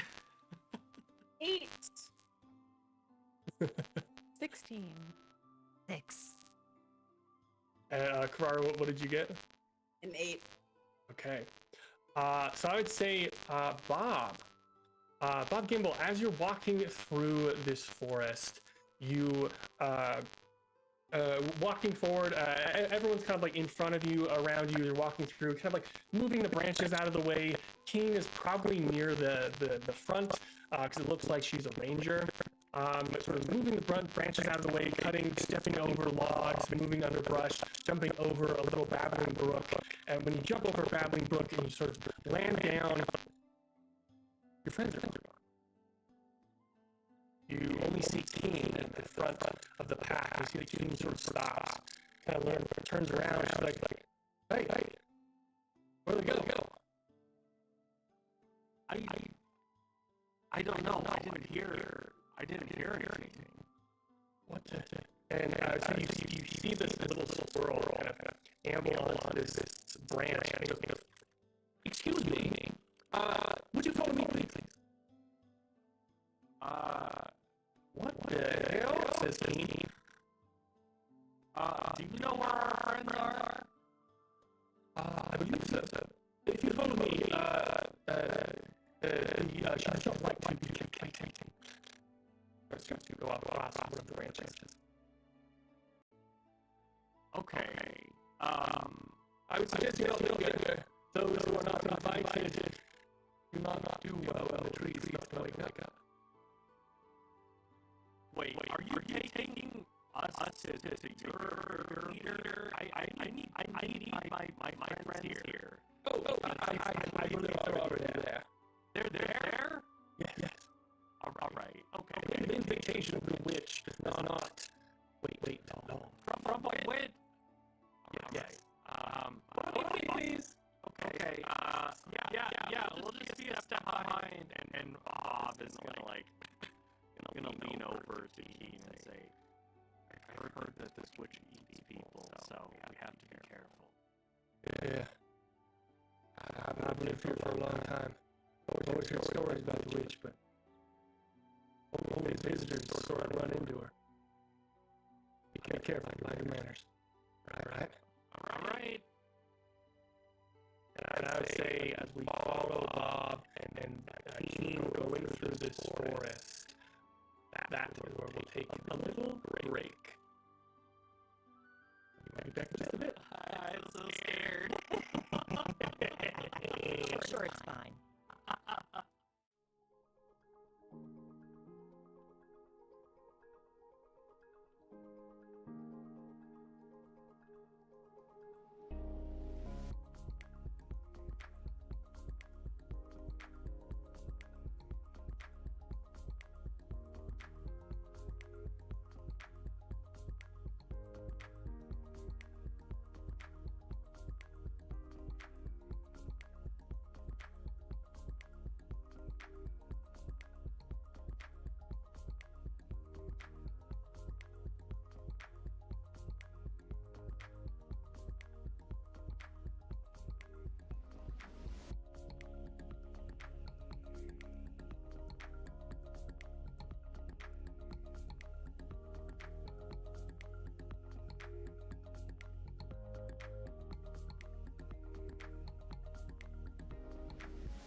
Welcome back, everyone. So excited. Woo! I also wanted to say before we jump back into things that we have reached, I think, 50% of our goal already, which is absolutely incredible. Thank you all so much for watching. We have a couple of NPCs. We have another, I think, 100% totally useful item box that we might see in this session. We might see in the next session. Who knows?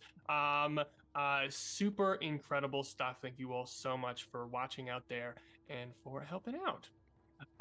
So to jump back into things, for folks who are just joining us, our adventurers are on this quest. They encountered some goblins, trouble. They believe that the wizard that gave them the quest has been, something has happened to them, and they're going to these goblins that ambush them to try and find out what has happened to the wizard Brandlegast. And they're following this goblin trail through the woods, and when suddenly 3 of the adventurers disappeared. And apparently some sort of invitation from a witch, as Bob Gimble and an NPC, Keen, and actually also the Goblin Socks Senior is also with them as they are traveling through the woods. And we join them inside of the what's that? Did Sock Senior succeed on a wisdom save that I failed on? No. Okay. For some reason, they did not have to make a wisdom save. And you see, as the scene opens, we see this thick forest. It is very lush and thick in this forest. There is a very high canopy, but only tiny little beams of light are able to pierce the canopy above to illuminate this forest floor below. It's very thick, old growth moss, ivy, grass everywhere. It's very alive down here, as Bob Gimble, Keen, Sock Senior, and actually also the Chester. We already have like 4 NPCs, and I absolutely love it. And we see them going through the forest, and as you're reaching near a clearing, and you're about to step through, that is when Moose and Carrara and Oda, you just a moment before, were stepping through, following this trail. And as you push away some of the bushes, as you step over a little tree, you step into a clearing, a completely different clearing. This was not the path before, and you all realize that there's been some sort of magical effect, some sort of spell that has brought you to this new place. And as you see in the center of this clearing, there is a wonderful little babbling brook, a wonderful quaint little river. It is very beautiful in here, very well manicured. There is again that little river. There's a little bridge that goes over it, a small cute little bridge. There's a wonderful well manicured garden. There's this huge field of flowers that seems, all of this inside of this little grove in the center of the forest, this huge grove of flowers, a little hill with some trees on it and a stone and something in that stone. And then, but in front of you, there's this big black stone table, which seems to be just made out of this big rock. And upon it, there's a bunch of little tea coasters and teacups set up, but also many, many cards lying face down on this table. But the thing that draws your attention most is this house. There's a cottage in the middle of this grove. Very cute, very granny coated. There's a lot of little dream catchers and knickknacks all over, little potted plants, flowers, wonderful stuff. But the interesting thing is that this cottage is 20 feet up in the air, because it rests atop 2 gigantic chicken legs that are standing very still, kind of maybe slightly rocking back and forth. So as you enter into this clearing, we will jump into a new map onto Owlbear. If we can see that, at least for a moment, we'll probably I will reveal it in a second. I have to get rid of this font. If we can zoom in to the left half of this map where the house is, we'll be looking more at, I'll kind of do a little pointer. We'll be looking over at this half over here, if you can all see that. We can look at the map, but then we can kind of go back to seeing all of our faces, just so that the audience can get a little glimpse of what we're looking at.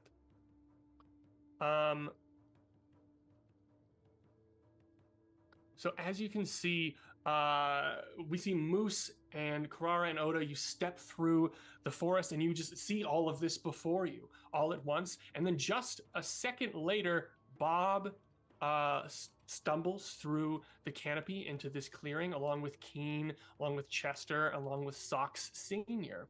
And sitting there as this little squirrel that was leading Bob just a second ago jumps onto the table and sits on the ground right next to a very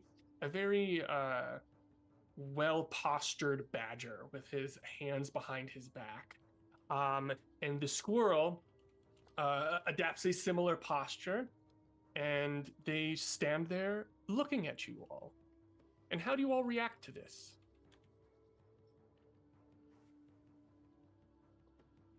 You're muted. Sorry. What is this? Well, it is an invitation, says the squirrel. To what? Well, the witch invited you.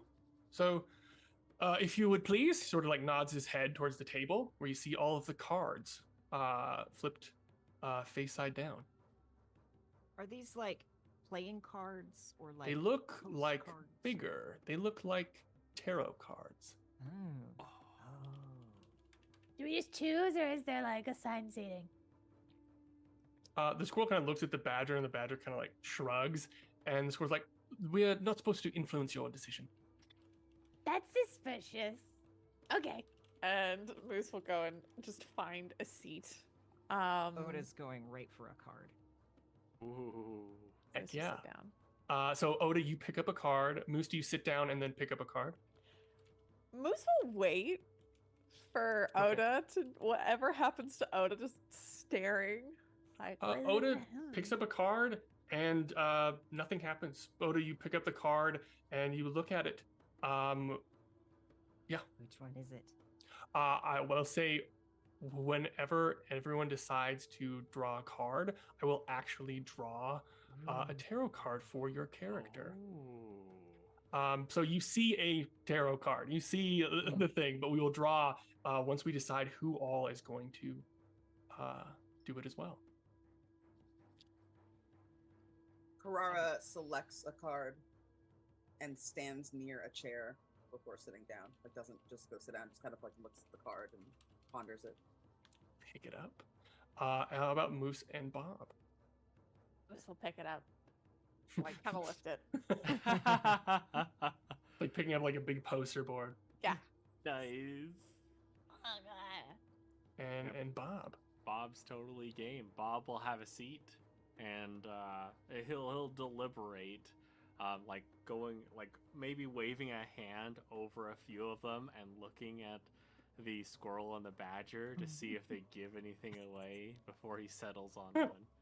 I would say that I'd say the badger very stone faced, doesn't do anything, and the squirrel's gonna like, oh, and then just starts laughing. He's like, I'm joking with you. I have no idea what the cards are. And Bob's gonna be like, "Hey, you did the on this one, so I'm choosing this one. This is your fault." And he's like, Influenced. oh, shit. And so you all pick up cards. Oda's standing just at the table next to one hasn't sat. He's just staring very intently at this card. Very And excited I would for this. love everyone just to roll me a d20. No modifiers. Okay. Which of these do I trust for this? That's an 11. Okay. 8. A natural one. Oh, Is that wild magic? Well, I mean, Come technically, on. this is not on. necessarily a roll. Well, you know what? This kid Roll is a one. d100. We'll see what happens.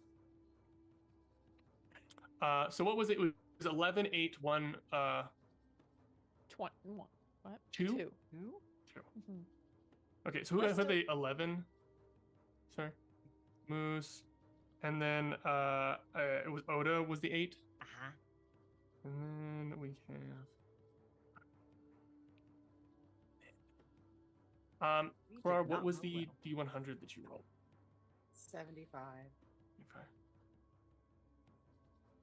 Okay. Okay.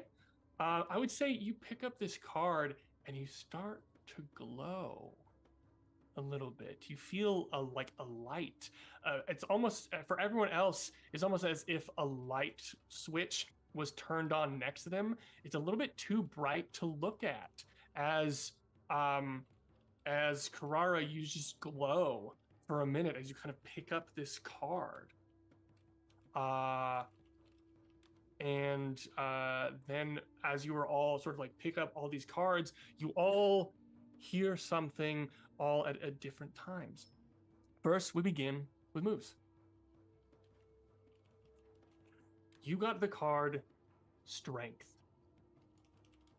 Oh my gosh. And you hear as you pick up the card Strength, it has a woman sort of holding the like lion or dog, a lion's head, and sort of like looking down upon it. And you hear as soon as you pick it up, you get a flash of yellow cat eyes, and you hear strength directs you to gather your bravery and fortitude to overcome a stubborn challenge. But you must not waste this power on trivialities. Your love is sweet. And then we go towards Oda. The chariot. You hear again that sort of instead of the flash of cat eyes, you see old wrinkled lips with a little wart on one side of it and little yellowed blackened teeth as they smile. You can hear the creases, the mouth movements of whoever this is, and you hear the chariot urges you to pursue an old ambition with new intensity and vigor. Success is imminent, but you must focus on the path that lies ahead, lest you crash. And you also hear, you dance for shadow strings. But how many puppeteers are there? And then we see one for Bob. And Bob, you hear before reading this card, a very curious, a name to be remembered, but erased. A secret now only stone will tell. And you look at the card, you see the star. The star advises you not to lose hope. Something seemingly unattainable. It is much closer than you think. But wishing alone is insufficient. You must act on your thoughts as well. And then we see last, as Carrara, you glow as this card is before you, and you hear before seeing the card truly, as it is hard to see with this light sort of blinding you. You wear a forgotten face, but not a dead one. And the card reveals as the magician. That magician predicts that an opportunity or idea will present itself to you as if by magic. But you must seize it before it vanishes beneath trickery and false promises. And as you all see these cards before you, you hear, and a door boom, slams open. You see whooshing out of the top of this chicken hut house. You see some woman on a broom flies out. You see leaves and grass and flowers and dandelions follow her in her wake, as if it is like being deposited by the back of the broom, and it swirls around in a great wind. And the witch circles this grove and then lands right at the head of the table, and all of these flowers and grass and nature fly up in a sudden torrent, and then it all moves away in a sudden wind. And you see a short little squat witch standing there with a broom no longer, but a staff that has a wooden crow with little red jeweled eyes in the staff of this crow. And you see that she has a shawl of like moss and leaves. She has a very wide witch hat that has a lot of little knickknacks and pins on it and buttons. She has this. She's a bit plumper, a bit cozy grandma sort of vibe to her, but with those yellow, very attentive cat eyes. And when she lands, she says, "Very nice to meet you. I've been expecting you for quite a while. Well, the cards have been expecting you." And she looks around as you're all holding these cards. But wait. No, there's something more here. She snaps, and the candles all alight on the table. Yes. She moves her hand, and the cards fly out of all of your hands, and they fly over to her where a cauldron is now. It wasn't there a moment ago. It is now there, and it is lit underneath it, and the contents are bubbling. She says, "Yes, a different light." And she pulls up and grabs the sun and turns it just ever so slightly, and you see it turns into the moon, and all the stars move across the sky, and it turns to night. She says, "Oh, it's much better. Now I can see it." And the cards start to float in front of her, and they burst into flames and fall into the cauldron as it starts to bubble with a purple glow. And she looks inside of the cauldron. Seems there's something more here. It's And she holds her hands out. She says, "Come, come, quickly. Look, but do not touch." As she gestures you all to come towards the cauldron, what do you all do? Oh, Oda goes right up and is on like the tiptoes, trying to see in. Ferrara Moose will, also makes big strides over. Yeah. Moose will wander over, but you see like a little rat hand come up to go and like touch. Like, And you hear like a little smack on the hand, and you see like her little eye. See, one eye is looking at the cauldron, the other eye has moved up to look at you, very creepily. She says, "Don't touch. Fine. It will interrupt the scene." And you see this purple smoke starts to swirl out of it. Yes, and it starts to make different shapes. And the following, what you hear, what we see in the shapes, is kind of like what is being made in the smoke. It is making different shapes, and it is telling a story. And you see the witch, yes, three figures, 3 lions. And they start to form, and you see a rat, a bat, and a spider, made of ink, yet not to dry yet. They are still changeable. And they start to drip down, but they are all 3 choked by a shadowed hand as this smoke sort of goes around, pulling all of these figures together. They stand on the backs of hundreds. And you see that these 3 figures with this choked hand are standing on top of a bunch of people, and they're all sort of like kneeling, kind of like on hands and knees, and they're all like stacking up, kind of like a card tower would be, if you stacking cards on top of each other. The 3 of them stand on the backs of hundreds, building a tower. As it's going higher and higher, they strain atop it to hold up the hand. As these three, the rat, the bat, and the spider, are holding up this shadowed hand, as the shadowed hand is trying to reach towards what you see a black sun. It's like sort of like a negative image of it, sort of like black light, or a black center, and sort of like whitish black light is shooting out. They are holding up the hand to reach for the black sun in a sky of stone. But none of them see the spirit.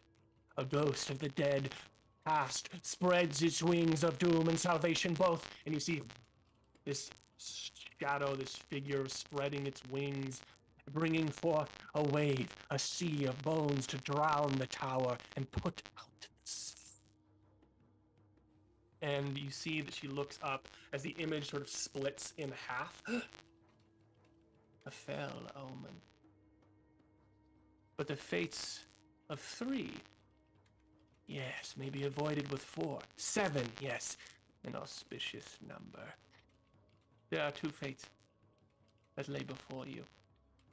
1, you siege the tower, break the wave as this image is appearing on one side, break the wave and set the sun for a new moon. The light of hope will shine brightly for all of Calduria. Or a dark tower will rise, and you see that one half of the image is taken over the other half of it. A dark tower will rise, a key turned that can never be unturned. A fool's touch will set ablaze all that is wrought and fought. The tower will crumble, and with its crash, choke its bastions of light. The last font of dreams from a dying kingdom in Calduria will forever be lost. And all of the smoke shoots down, and you see, as it clears, you are all sitting back in the chairs where you were sitting before. It is now sun above, and the cards are sitting back in the table as if you never drew them at all. And the witch is standing there with her staff. Very interesting.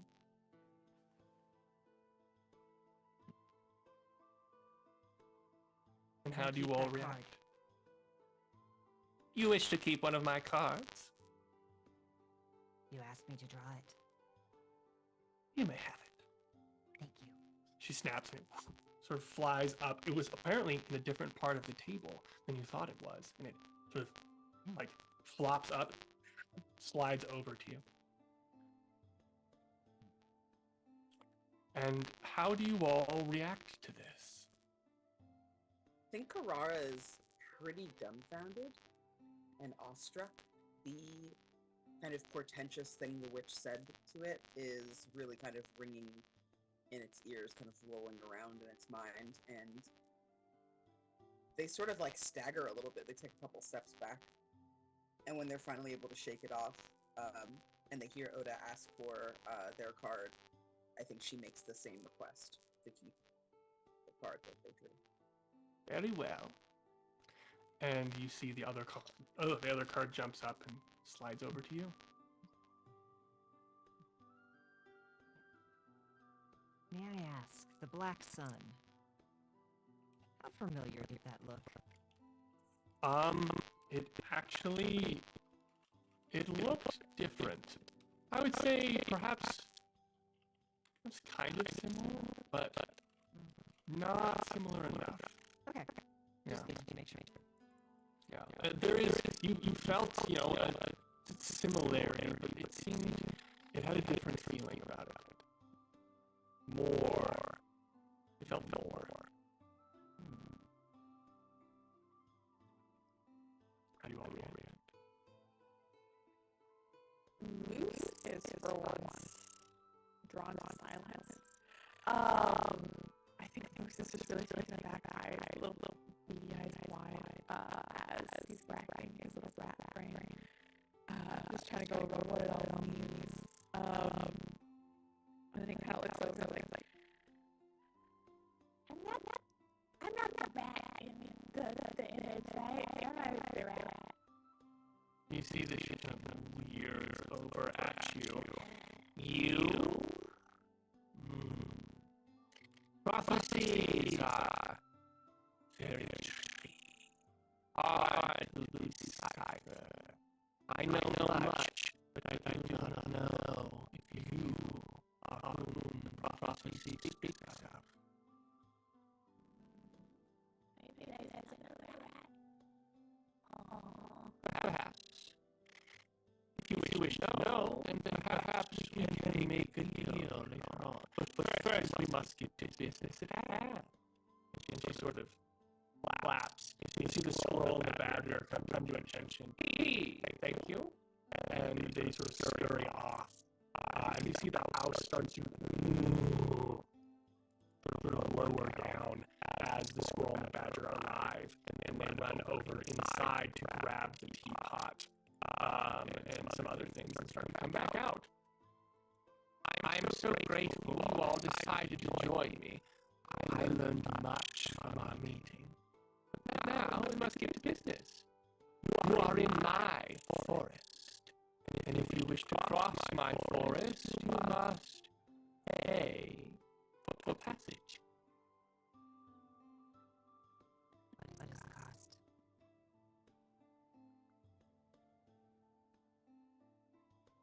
Well, it is up to you. There are three different ways.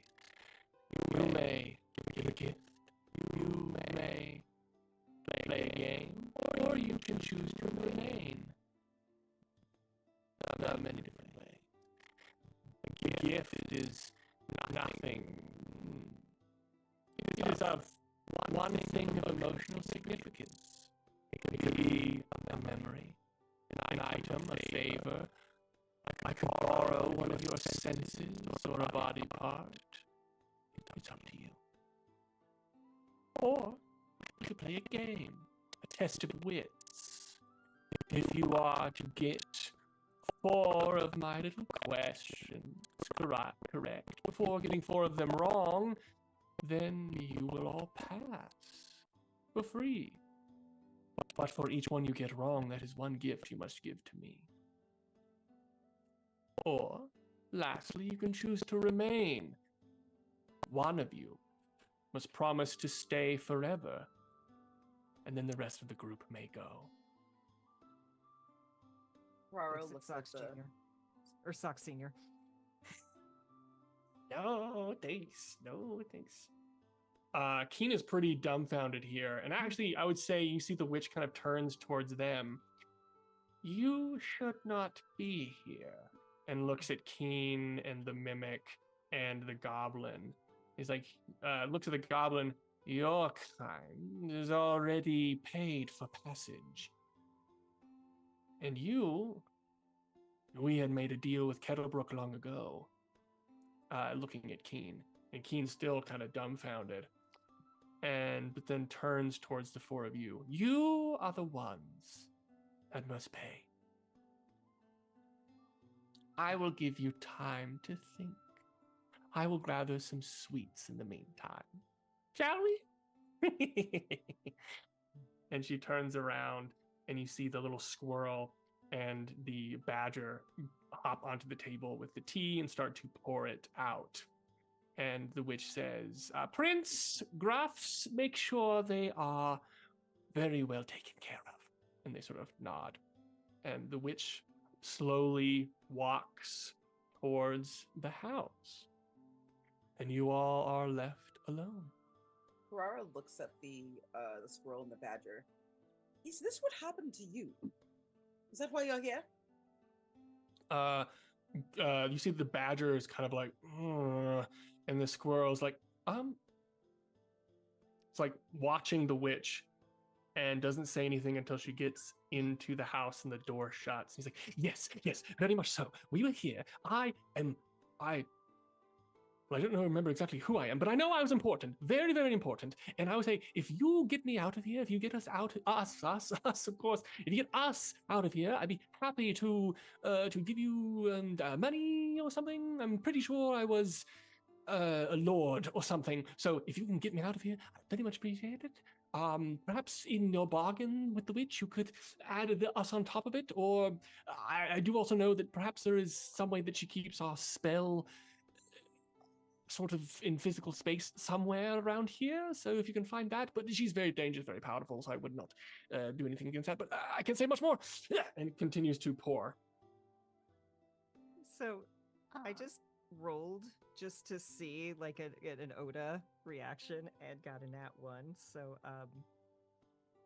if you I'm gonna roll that magic wild magic. Wonderful. What were you trying to do? So sometimes when I'm like, do I think this character would do a thing, I just roll a d20, and if it's high or low, you know, to kind of be like, I'm not sure how to, but you know. Okay, So great. it's a 26. Okay. You feel possibility. You feel a little I don't know, energy, power within you, and you feel as if you can see better. You feel as if you can spot hidden things just a little bit better because a third eye opens on your forehead for at least the next minute. You have advantage on perception checks. And also at the same time, you hear a little bit of whispers coming from your orb, from the star in your chest.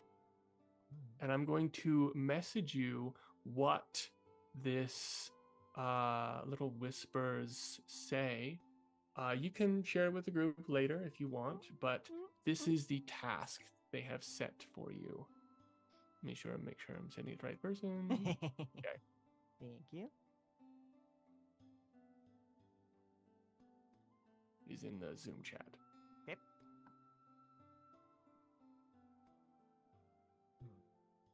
Moose. So, yeah, what happens? Moose kind of looks around at the others and says, I'm gonna be honest. I'm gonna be really upset to give the witch my pants. Quite right. I think that I really don't have anything that I'm willing to part with. She doesn't seem the type to respect a song as payment. So I say we do the game and try to bargain our friend's way out of there as well. I'm not good at games. I can't do a game. I'll give my pants. I'll cheer you on, but I can't do games. Wait, is it supposed to be individual? Are we all supposed to select the same thing?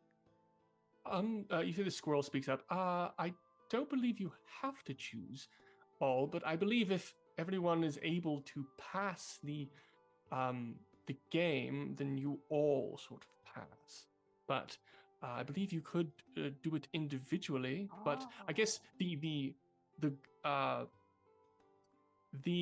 good and bad thing about the game is it's a chance to not have to pay it all if you are able to solve all of the riddles and not get any of them wrong. Then you could be able to have passage for free. But if you pay all of them wrong, then you just have to pay anyways. Okay, well, if we do the games, if we can play together, then if we lose one, I offer my pants. Aww. They're from Brandlegas. They do not that they mean a lot or anything. I would say that Keen is still pretty surprised by this. She's like, I didn't think people were telling it true. I didn't think that someone was gonna,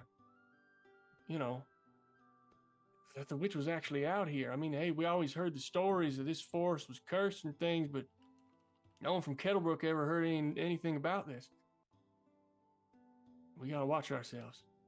I know that the Fae sort of follow some sort of rules and things like that, so we all should be careful about that. I don't know what they are, but I know y'all should be careful. Can I try and figure out, can I try and tap into what my past was to see if I know about Fae rules? Yeah, you can give me a history check or an arcana check, I guess. Karar, what is everyone's passive perceptions?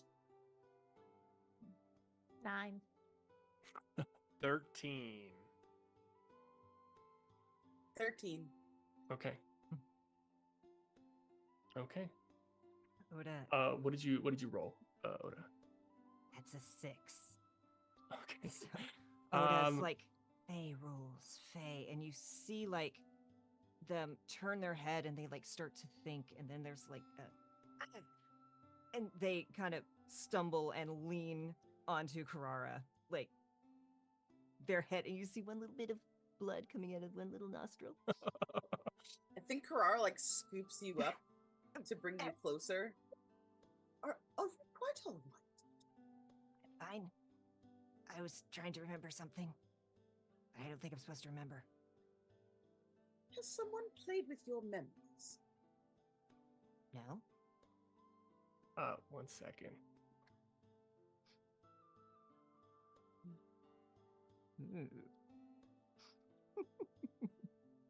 Oh no, this is ominous. I know. Anyway, I'm so hi chat. afraid. How are you doing? I hope you're doing well today.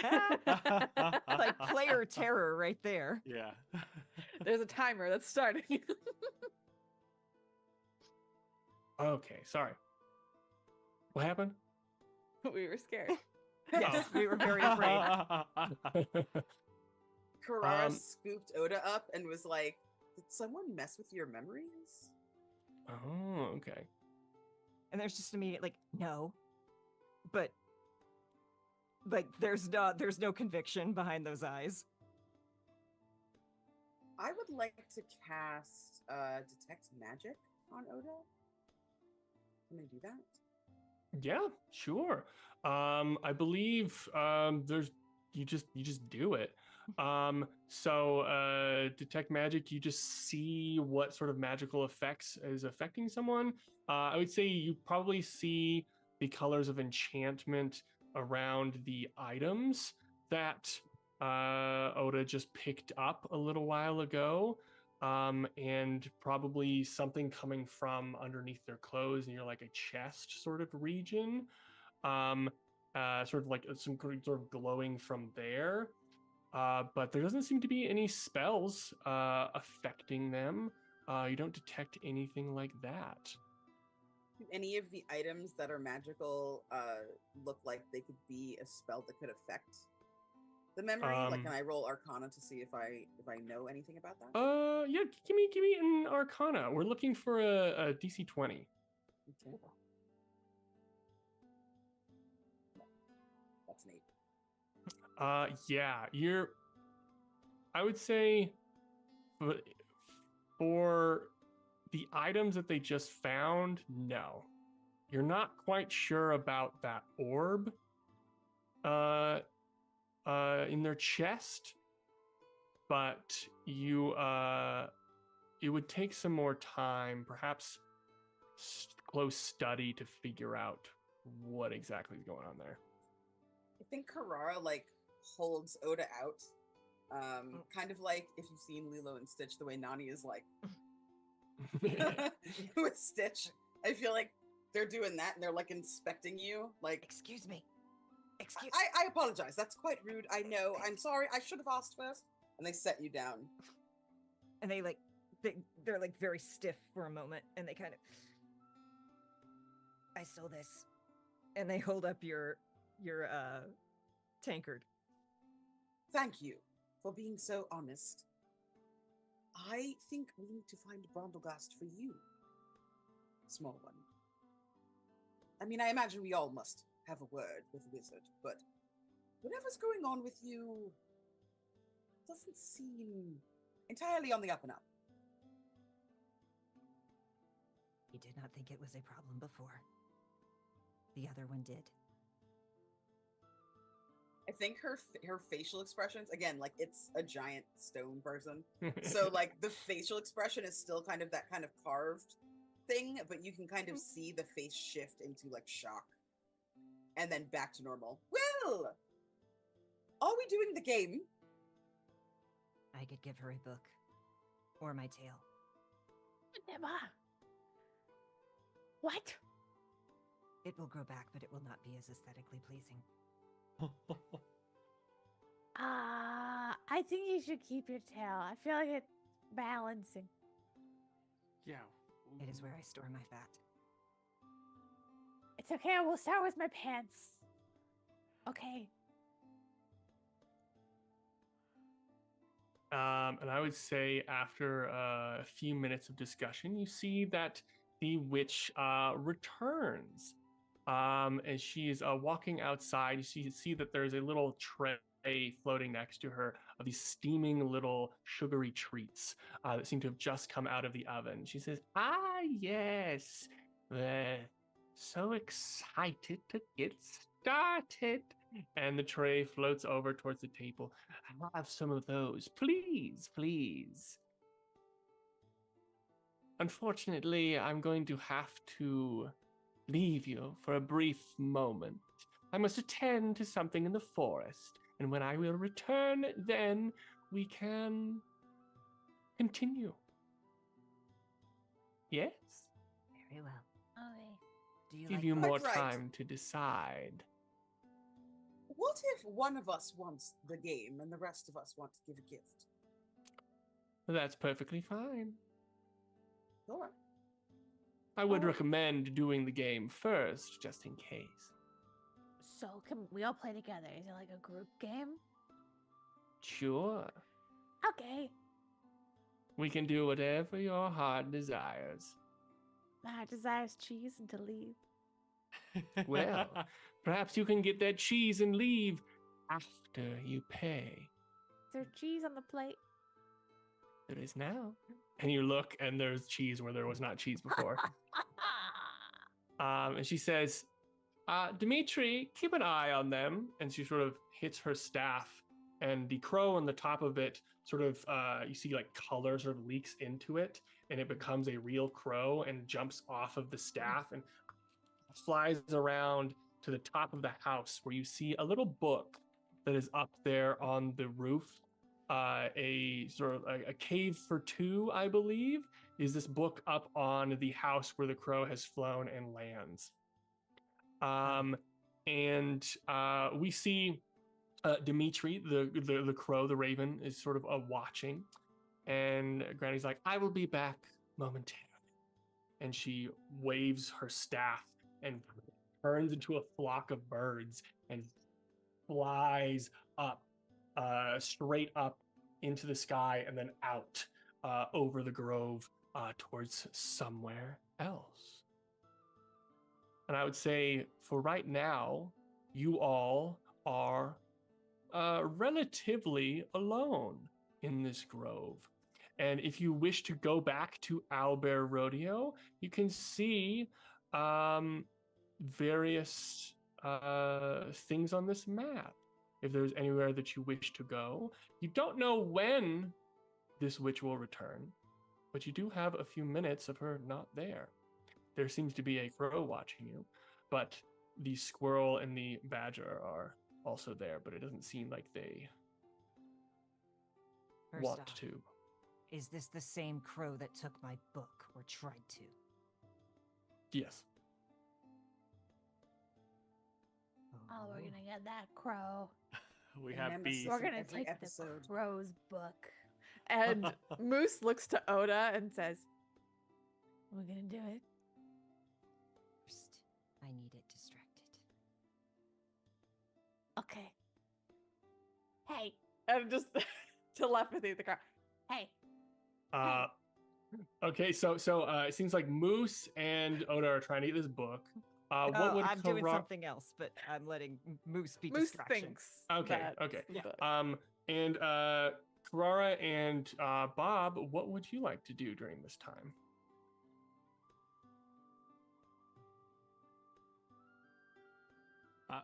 I want to go look at the garden that she has over here. Like, Okay. there's only two people that are staying, like two individuals that are staying forever. It's this squirrel and this badger. But if this Mhm. lady's been set up here a while, I want to know where the bodies are buried. Okay, heck yeah. You can move your person over to where you would like. And Bob, how about you? Bob is going to perhaps like noticing when Carrara was making sure that Oda was okay, and so that's how he's determining this connection. But with the two of y'all's permission, he is gonna say, just in case, it seemed like you two care about each other, and so I want to, and mechanically, I'd like to create an emboldening bond, two willing creatures, and you'll have a bond in which, as if you're within 30 feet of each other, you can roll a d4 and add it to an attack roll, ability check, or a saving throw. If Heck you yeah. don't mind, just while we're in here, I want to make sure we're okay. One Do you moment. both allow that? Well, there's a moment. Oda's gonna put a hand on their chest to just like check. Is this a problem? You don't feel anything. I believe it is fine.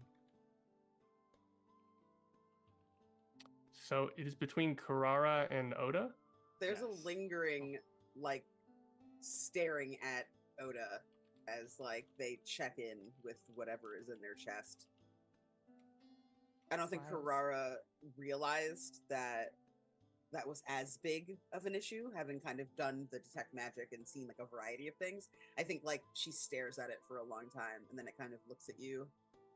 Like, its eyes narrowed a bit, and then snaps back. Yes, anything for you, Bob. Yes. Thank you. Good luck in whatever you're doing. And Bob is gonna stay by Moose and say, "We're gonna make sure you don't give up those pants." No. Thank you. Bob. Oh, by the way, Takes out like a page that Moose had ripped out of the smutty book, and like holds it up to Bob and says, I think this will help you figure out who you are. Oh, At least a hint. Oh, It mentions bones. I don't know. I haven't read anything like this, and it is bringing some recollection. I don't know. There's some feelings going on. Do you mind if I hold on to this? This is for you, yeah. Thank you, Moose. I You're appreciate it. welcome. And I'll pocket Anytime.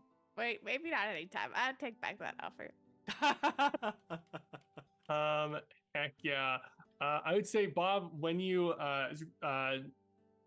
just before you talked to Moose, as you were creating this bond between Oda and Carrara, you put your hands on them, begin to make this bond.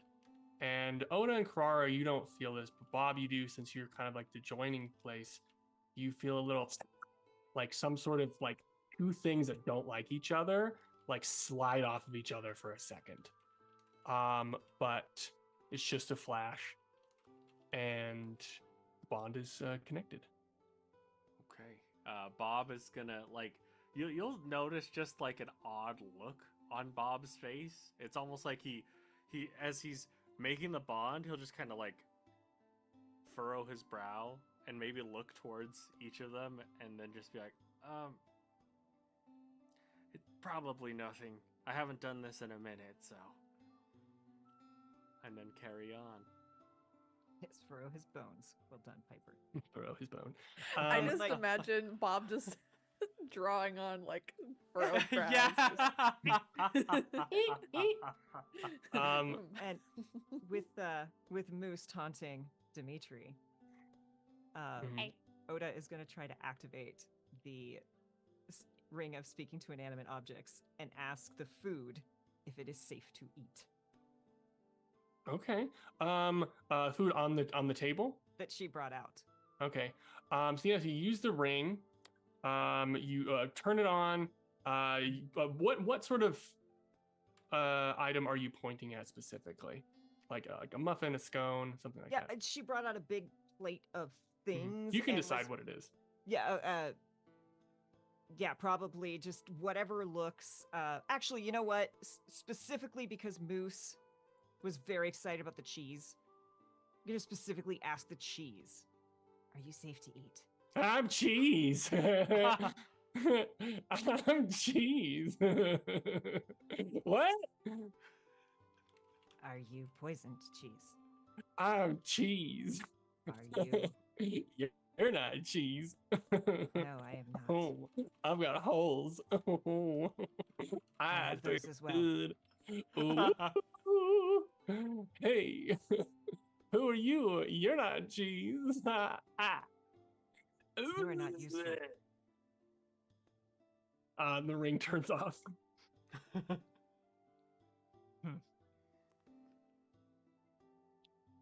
I did not like that cheese.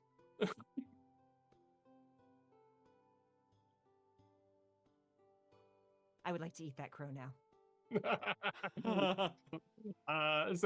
Yeah, you learn a lot of really good information from Cheese, and then we see Moose is going to try to distract the crow. Let's see, we'll jump over to Carrara first. And Bob, you can decide which group you're sort of with if you'd like. And Carrara, give me a perception check real quick. Brar's poking their nose wherever it does not belong. I'll use my third eye to assist.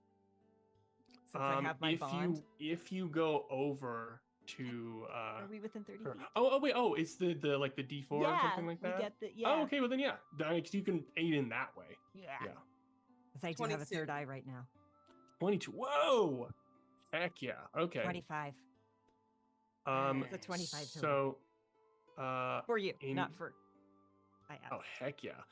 So yeah, 25. Wow. So Carrara, you look, this garden is very beautiful. There's a lot of fruits and veggies in here. I mean, some little like fruit trees and things like that, and like little bushes, and a lot of vegetables, and a lot of them are like very rare for this area. You see, and also you see a lot of herbs, a lot of roots. You'd think that a lot of these things in this garden are used for potions, some for eating, some for potions, some for ingredients, some for spells. But basically, anything that you would want as like spell ingredients would be here. Besides like diamonds and stuff. But you see like any sort of natural ingredients you would find here. And it's a wonderful for like a wizard or a witch. This is perfect. This is a beautiful spot. So nothing suspicious. No like Ursula-esque creatures that used to be something else that are now like mushrooms or something. No, you do. I would say you do see an inordinate amount of crows around the grove. They're not watching you like Dimitri is, but you do see a lot of birds, a lot of crows and ravens on the perimeter of this area, just all in the trees. They're not making noises, so you wouldn't have noticed them until you like specifically were looking around for hidden things. But they just seem to be kind of chilling out, which is a bit odd for ravens to do. But the thing that does draw your notice is a thing that is across this field of flowers. As you see on the far right side of the map, this little hill in the middle of the flower field, you see between two dead trees is a stone. And in that stone is a sword. And you know this sword because you have heard stories of this sword go back for years and years and years and years. This is the one, the only Galridian, the blade of 1,000 sunsets. This is a famous blade, Dawnbringer, the first Sunray, Gloomslayer, the eternal fire of the great wood. This sword, the sword that Yvain the Dawnseeker held. Basically, this world's Aragorn from the Fellowship. From 900 years ago, this was the leader of the Fellowship that defeated the Dark Lord. She wielded this sword. It was the sword that dealt the final blow to defeat the Dark Lord all this long time ago, and it is here. is here in that stone across this field of flowers. But also, in the middle of this field, you see that there is a suit of armor right there. There's a suit of armor that is in a kneeling position. His head is bowed. It is in full plate. It is holding a sword that is stuck into the ground. It is in between these large sunflowers that are just about at probably the most people's like chest or like waist height, these flowers in this field. So you wouldn't have noticed it before, but there is again this large suit of armor just in the middle of this flower field, as its head bowed, sword in front of it as if it is kneeling in reverence, looking out towards where the field starts. You see all of this. Ferrara makes its way back to the other party members. I don't know if this has anything to do with the game our host intends to play, but there's something that I feel might be able to help us on this journey we are partaking in. A sword that was, well, Yvain's sword. I don't know if any of you are well educated or learned on the history of this region, but she was the Dawnbringer.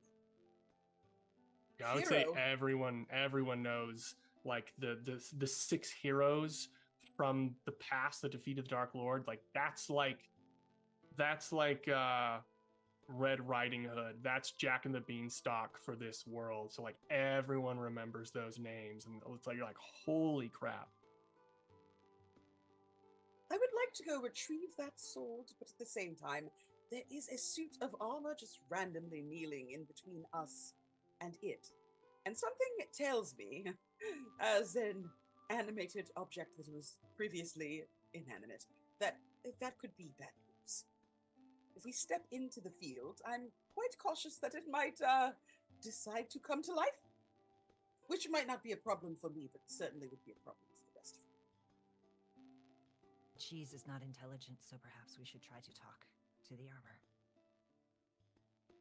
Oh, that's right. You've got a ring, don't you? We can charm it. Also, I think we get turned into crows and ravens if we fail the test. Oh, I thought we just have to give more things if we fail. No, I think that if she does not like your gift, you stay here as a raven or a crow. Wow. You think my pants? I could be wrong. I'm just sharing what I see. She smiles like a wistful smile that does not reach the eyes. I don't want to be a crow. I like the ground. If we wish to be sneaky, I can help make someone sneaky. Or I can attempt to reason. I would like one person to roll me a luck check. Not me. Feeling lucky. Do it, Piper. Okay. Is D20 or Yeah, D20. okay. Got this. That's a 6. Okay. You start to hear birds. It sounds like a lot of flapping wings. You feel as if this witch is going to return imminently. Basically, you all have 1 round to do something if you wish. She's going to be back here in 6 seconds. Would anyone like to do anything? I think Carrara enters the flowers just to see if that statue responds. Okay.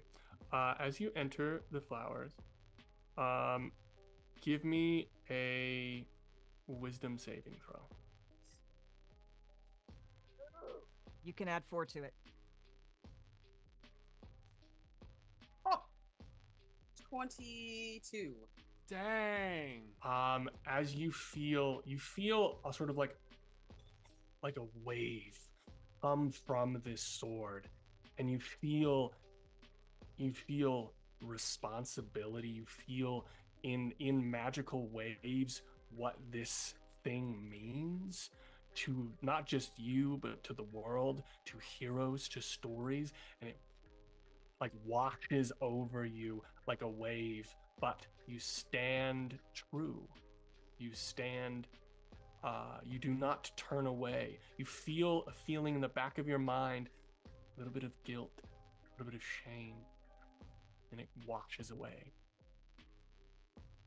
Would you like to continue? So far, I'm all right. Come in after me if things go bad, please. I think she continues to approach, yeah. Okay. I would say I'll move your person okay, stop right there. So as you reach that point, you see the knight starts to stand up, and you see that they take their blade out of the ground and like put it next to their side. You cannot see within the helm, but you see there's darkness inside of the helm, but you see a long white beard as it descends all the way down to the ground. Not like Brandlegast's, but as if this person, whoever they are, have been here for a very, very long time. You see that there is rust in points of their armor. You can hear every movement of their armor as they stand up, and they have their sword at their side just next to them, but you do feel a presence, a little bit of a lean of the helmet that you feel is a threat if you move closer. No.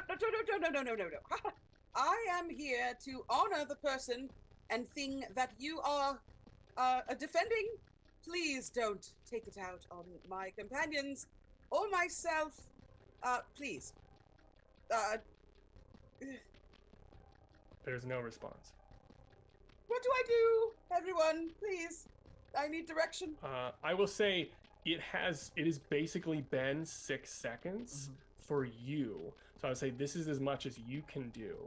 What is everyone else? Would anyone else have liked to have done something during this time as you see Carrara walking into the field of flowers? Yes. At one point, Moose is gonna kind of quickly like hurry up to Oda and look at Oda and say, Do you want that book? I would like to kill the bird. I have the book. Do you want 2 books with 1 bird? The book is immaterial. It is the offense it caused. You want me to throw you at the bird? Yes. Okay. Give me an athletics. "Yeah, Moose will fully just." Heck yeah. I will say to throw this bird is up on the second floor. Such a bad idea. So it's gonna be I'm gonna need at least an 18 for you to reach this bird. So for the record, Oda like felt the pull and went into the garden. So not into the flowers, but closer to Carrara. And is now like looking back, just watching Moose. Just I have to run and throw you so. Oh, so you're near the flowers and you're trying to throw them towards the house? Okay, then that's going to be a 25 that you need to get because that is so far away. You have to crit to throw. God. Let's see. I mean 5, 10, 15, 20, 25, 30, 35, 40, 45, 50, 55, 60, 65, 70 and then up about 10 feet. So like 85 feet. Yeah, you have to get. this is gonna end so poorly. If you for are me. willing, I will throw you. Let's make it happen. Let's make it I happen. thought you were saying you were gonna climb up and throw the bird to me. But sure, this is more ridiculous. Let's do that. Do you want to go get that bird? Yeah, sure, go get it. Why are you picking me up? Okay. I have to get a 20. I have to get a 20. I don't think Oh, I'm let's I- get This this. is I gonna believe- You end got it. so You got poorly. it. You know what? That's a 1. Ah, perfect. Give me a D100 roll, please. That wild magic surge has Who come knows? in so many times. It I could have. It think- could shoot. It And could they've- shoot Oda all the way there. All been on ones. I think what happens is instead of it being the usual barbarian strength that Moose can tap into when Moose is like fighting, I think instead it is rat strength that Moose taps into. Ah. So goes up to like lift up Oda and says, "Oh no!" and it's just completely Gets smushed. one foot, gets the foot with the ring, and then just go. So that's a 66. So close. Okay. Almost nice. That's so funny.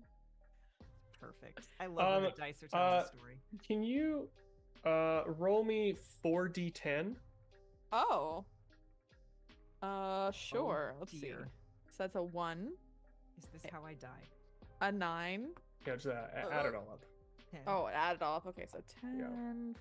14, 19 total. Okay. You are right there. Bob, are you near them as well? I was gonna head towards where Carrara is, Mhm.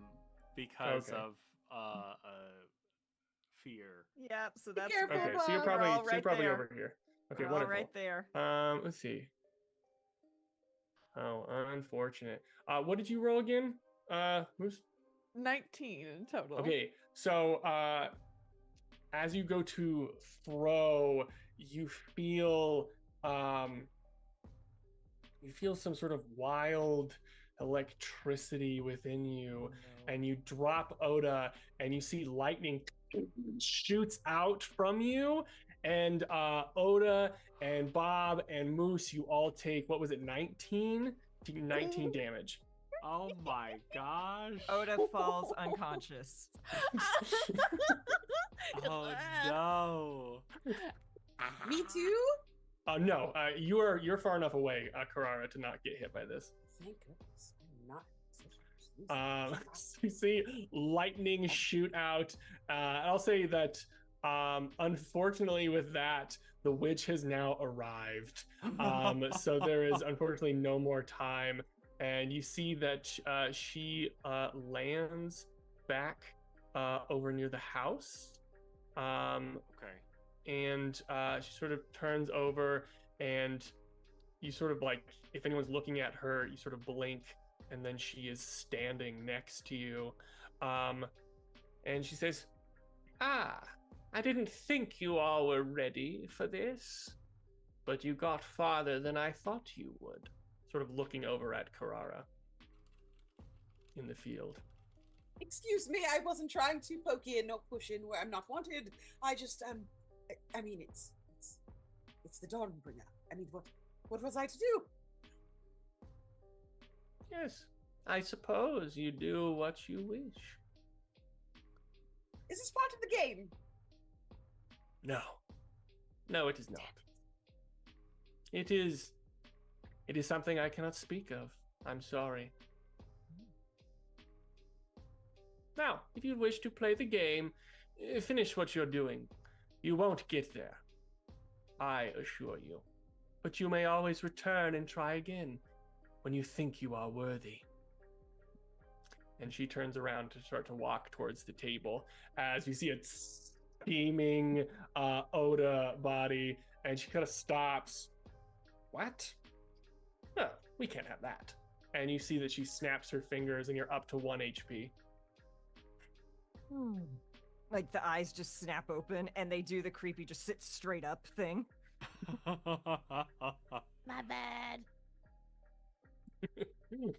3 smoking little piles. The fur's all singed. Yeah. And she walks over towards the table. Carrara, what would you like to do in this moment? I think the witch's words combined with like the fortune from before are like warring in her mind. To Carrara, this is an opportunity that's presenting itself and doesn't want it to be sullied by trickery and false promises, but also, is she worthy? It's been a person for 5 minutes. So I think Carrara like takes a step back away and then another, and then another away from this. And then you see the Knight. knight kneel back down and place the sword back into the ground, its head cast down. Are you happy to go back to everyone, Bob? Maybe we should handle this situation before trying to get involved with all of that. Bob is in that moment. He sees Oda hurt, Moose hurt, but he'll look to Carrara and he'll say, whatever you think is the right move, I believe in you. And he's recalling what Carrara did for him when they met at the tavern. How, as he was fumbling about, they were the ones that were able to turn that into something beautiful, into something magnificent. And Bob is gonna say, whatever you need to do. And he'll cast, with a bonus action, a little sanctuary upon Carrara and say, we're here for you. We'll protect you, no matter what. It just goes, and a little smoke comes out.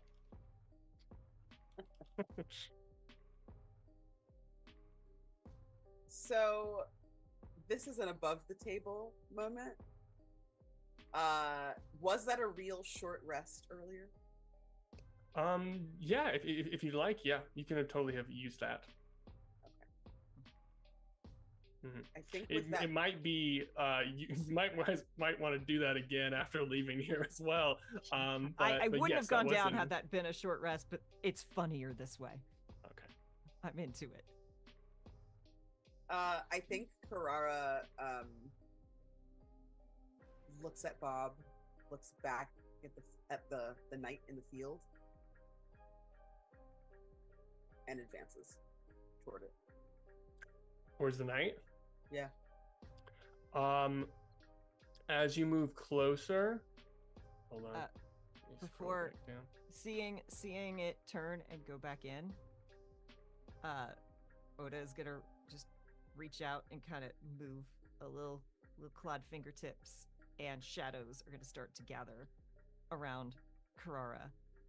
And you have a +1 to your armor class, and you make stealth checks with advantage.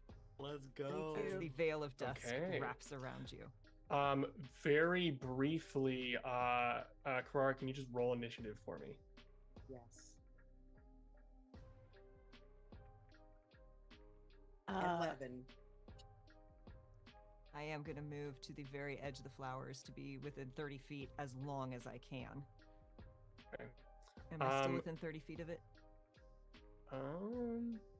Of Carrara? Yeah. Let's see. 5, 10, 15, 20, 20. Yeah. Yeah. Okay, add 2 to that initiative. Okay, yeah. add to your initiative. Nice. You go first. As you see the knight starts to stand back up. I think Carrara.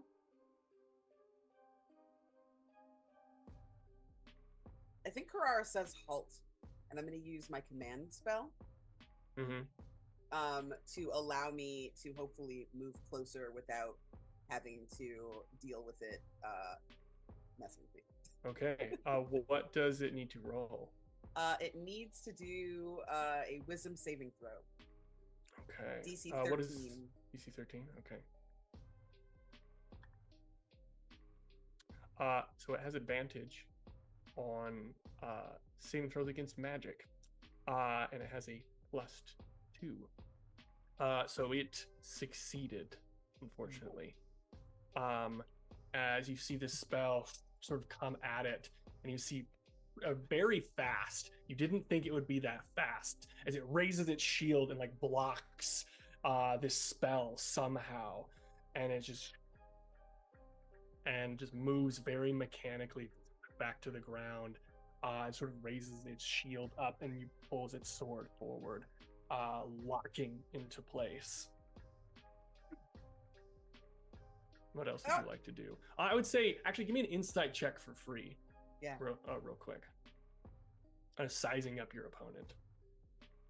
If possible, while this thing moves into place, Moose wants to cast message on it, but from his little pack takes out a horn, and casting message just starts blowing. So in its like brain is just hearing wah. Okay, as a interesting. drone. I want to try to Nice. give some like help to Karara. Okay, Yeah. I would say Moose, give me just a dexterity roll, and we're gonna see if you can do it fast enough. Because it seemed like everyone was prepared to leave, and then Karara moved in deeper. We're That's gonna only see a if you can do it. 9. Probably not. Yeah, unfortunately, you can do it basically on the suit of armor's turn, but on Karara's turn, unfortunately, will not give it advantage or anything like that. So what was the insight, Karara? Karara got a 7. Okay. It's freaking out. Well, hold on. Yeah, they got an 8. Okay, you got an 8. I will say, Karara, even with an 8, you look at this stance, look how fast this thing moves. You see this battle-ready armor. Also, this armor looks, yes, it's old, but it looks like fairy tale old, as in it might be from the time of tales from 900 years ago. This is very, very old stuff. And you know in your heart, you will lose if you fight this thing. Karara puts its hands up.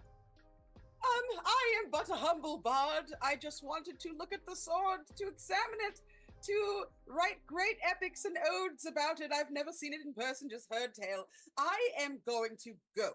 I'm going to leave. I will come back another time with my friends here in tow when we are ready to be heroes, but clearly I was mistaken. Please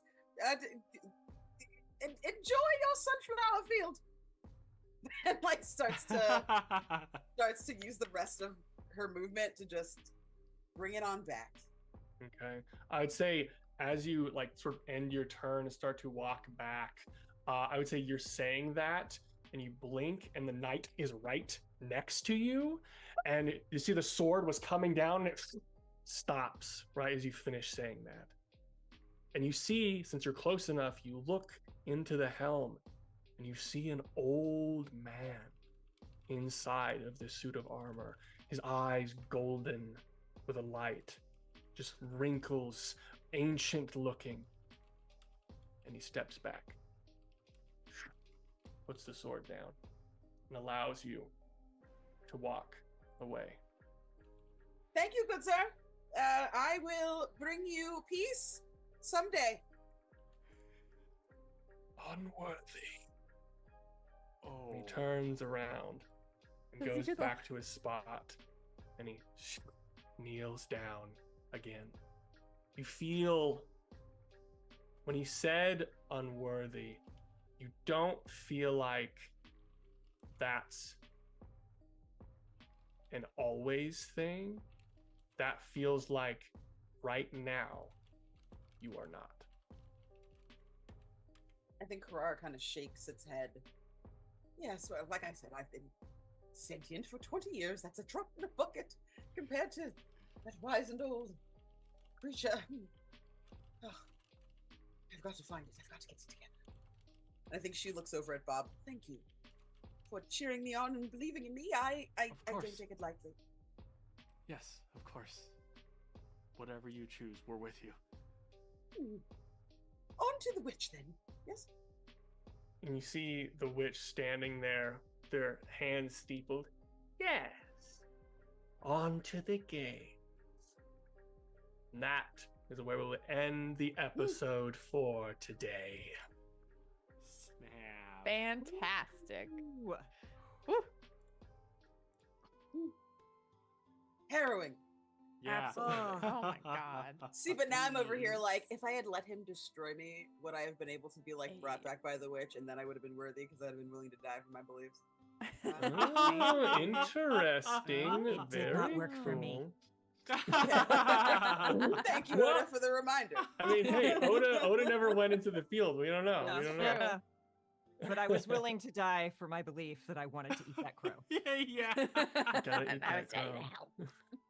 Honestly, it might have been a good thing that you didn't go to attack the crow, because like that belongs to the witch. Player knowledge. I don't this know. week said, I'm like negotiating. Okay, character, go over and do this instead of the thing you're trying to do.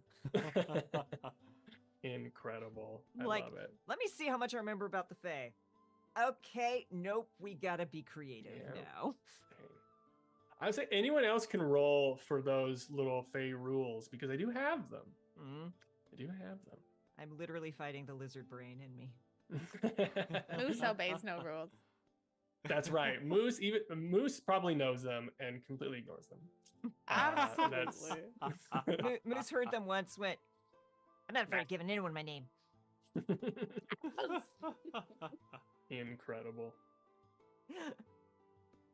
Well, yeah, I guess that's it for this episode today, and I'll pass it over to Kay for our little outros. Oh my goodness, y'all. Thank you so much for joining us. This was so much fun. Thank you so much to the Lurking Writer for naming an NPC. Yes. That will be coming up next session. And then we also, we unlocked, thank you for the tips, we are halfway through, and we unlocked another set of 100% useful magic items, which let us know how not intelligent cheese are, which is great. But yes, thank you all so much. I am Kay. I use she and they pronouns. I have been Oda, they, any creepy little guy who, I don't know, he's just a little guy. It's not a problem, right? Problems here. You can find me right here every Tuesday doing the Table Talk Show with David, who is running production. Ooh. We Wednesdays over on the Emergency Power Podcast, season 4 is currently being recorded and will come out soon. What else can I talk about? We're gonna be doing more streaming, but we're not quite sure what because we beat Baldur's Gate. And yeah, nothing else I can really talk about right now. So yes, that is me. I think who am I giving it to? Matt? Me. You, Piper. Yes, Sorry. Piper. Hello, I've been Piper, and always will be. I use they, them pronouns, and I've been playing Moose, he, him pronouns. You can find me over on my channel, Matihi, not tonight, as we're taking a little break, but we play What We Do in the Shallows, which is a queer pirate TTRPG where there's a bunch of gay stuff that happens, and there's lots of drama and lots of kissing. I play over there with Candace, and it's very, very lovely, and I also play with Candace on The Hidden North, which is a podcast, wherever you get your pods, with 12-Sided Story. It's a blast. It's scary. It's very scary. It's very haunting. And yeah, go check that out. Go take a listen. And speaking of Candace, I'm going to pass it on over to him. That's me. Hi, I'm Candace. I do a lot of stuff on the internet. You can find me, like Piper said, on What We Do in the Shallows and 12-Sided Stories. You can also hear more of me in the podcast Bloom and Blight and over on Partial Veil if you like audio dramas that are cosmic horror, but make it Fargo. You can find me at the Candace Marie on Twitter and Blue Sky, at Candace Magnificent everywhere else. And technically you can also find me sometimes on 3 Black Halflings. So shout out to them. Listen to it. Follow them. Patreon, both of us, because all of us are making awesome content. All these amazing people. And if I can suggest to Kay and David a game that you should play on stream, so I will caveat, it is a couples game. But whatever a couple is whatever it looks like to you. I think you should play It Takes Two, but It's so play fun. it. It is so much fun. The I story I itself. don't do well with those games. Don't play Valid. those games Okay. with me. I don't Okay. like them. I'm Are not you a good person are you for a those. sore winner / loser? I don't like I can't play Mario Party. The only cooperative competitive game that I can Oh. play is Ultimate Chicken Horse because you screw yourself over as much as you screw anyone else over. Everything else just makes me a ball of fury. Oh, I was gonna say I would love to hear David rant about the shitty book that's in that game because the book is trash. The whole book story fucking sucks, dude. the story fucking my like God. the whole thing is honestly like, but the gameplay is really good. You need to make the love connection. Like, That's I'm gonna Oh hate my that God. guy. horrible. He's the The worst. Every time he comes, I'm just like, oh, this motherfucking game. Can I skip? This guy. No? Okay. Anyway, I'll pass it over to Matt. Hey y'all, I'm Matt. I was Bob. You can find me everywhere as Improv and RPG.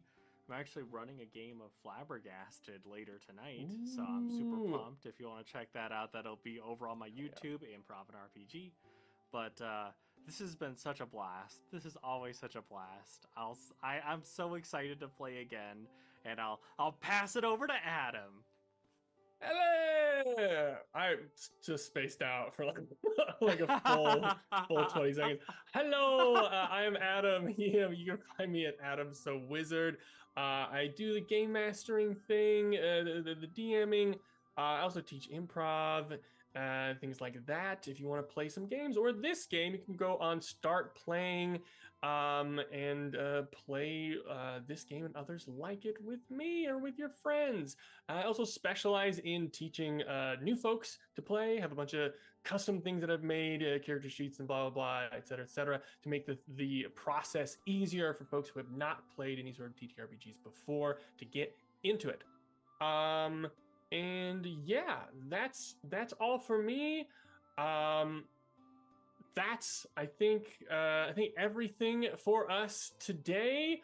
But before we go, I would love everyone to huddle up here at the end. Everyone put your hands in, and I would love to get a phrase or a word or something to go out on the episode for. What sort of word or phrase do we want to put our hands in for? I'm Cheese. cheese. Cheese. Okay, all right. Cheese on 3. Ready? 1, 2, 3. Cheese. All right, everyone. We will see you next week. Bye-bye. Bye, Bye, y'all. cheese. And Bye, thank you, cheese. Painting Pirate, for the raid, and Thank Hungriest you. Clone for the follow. Yes. And cheese.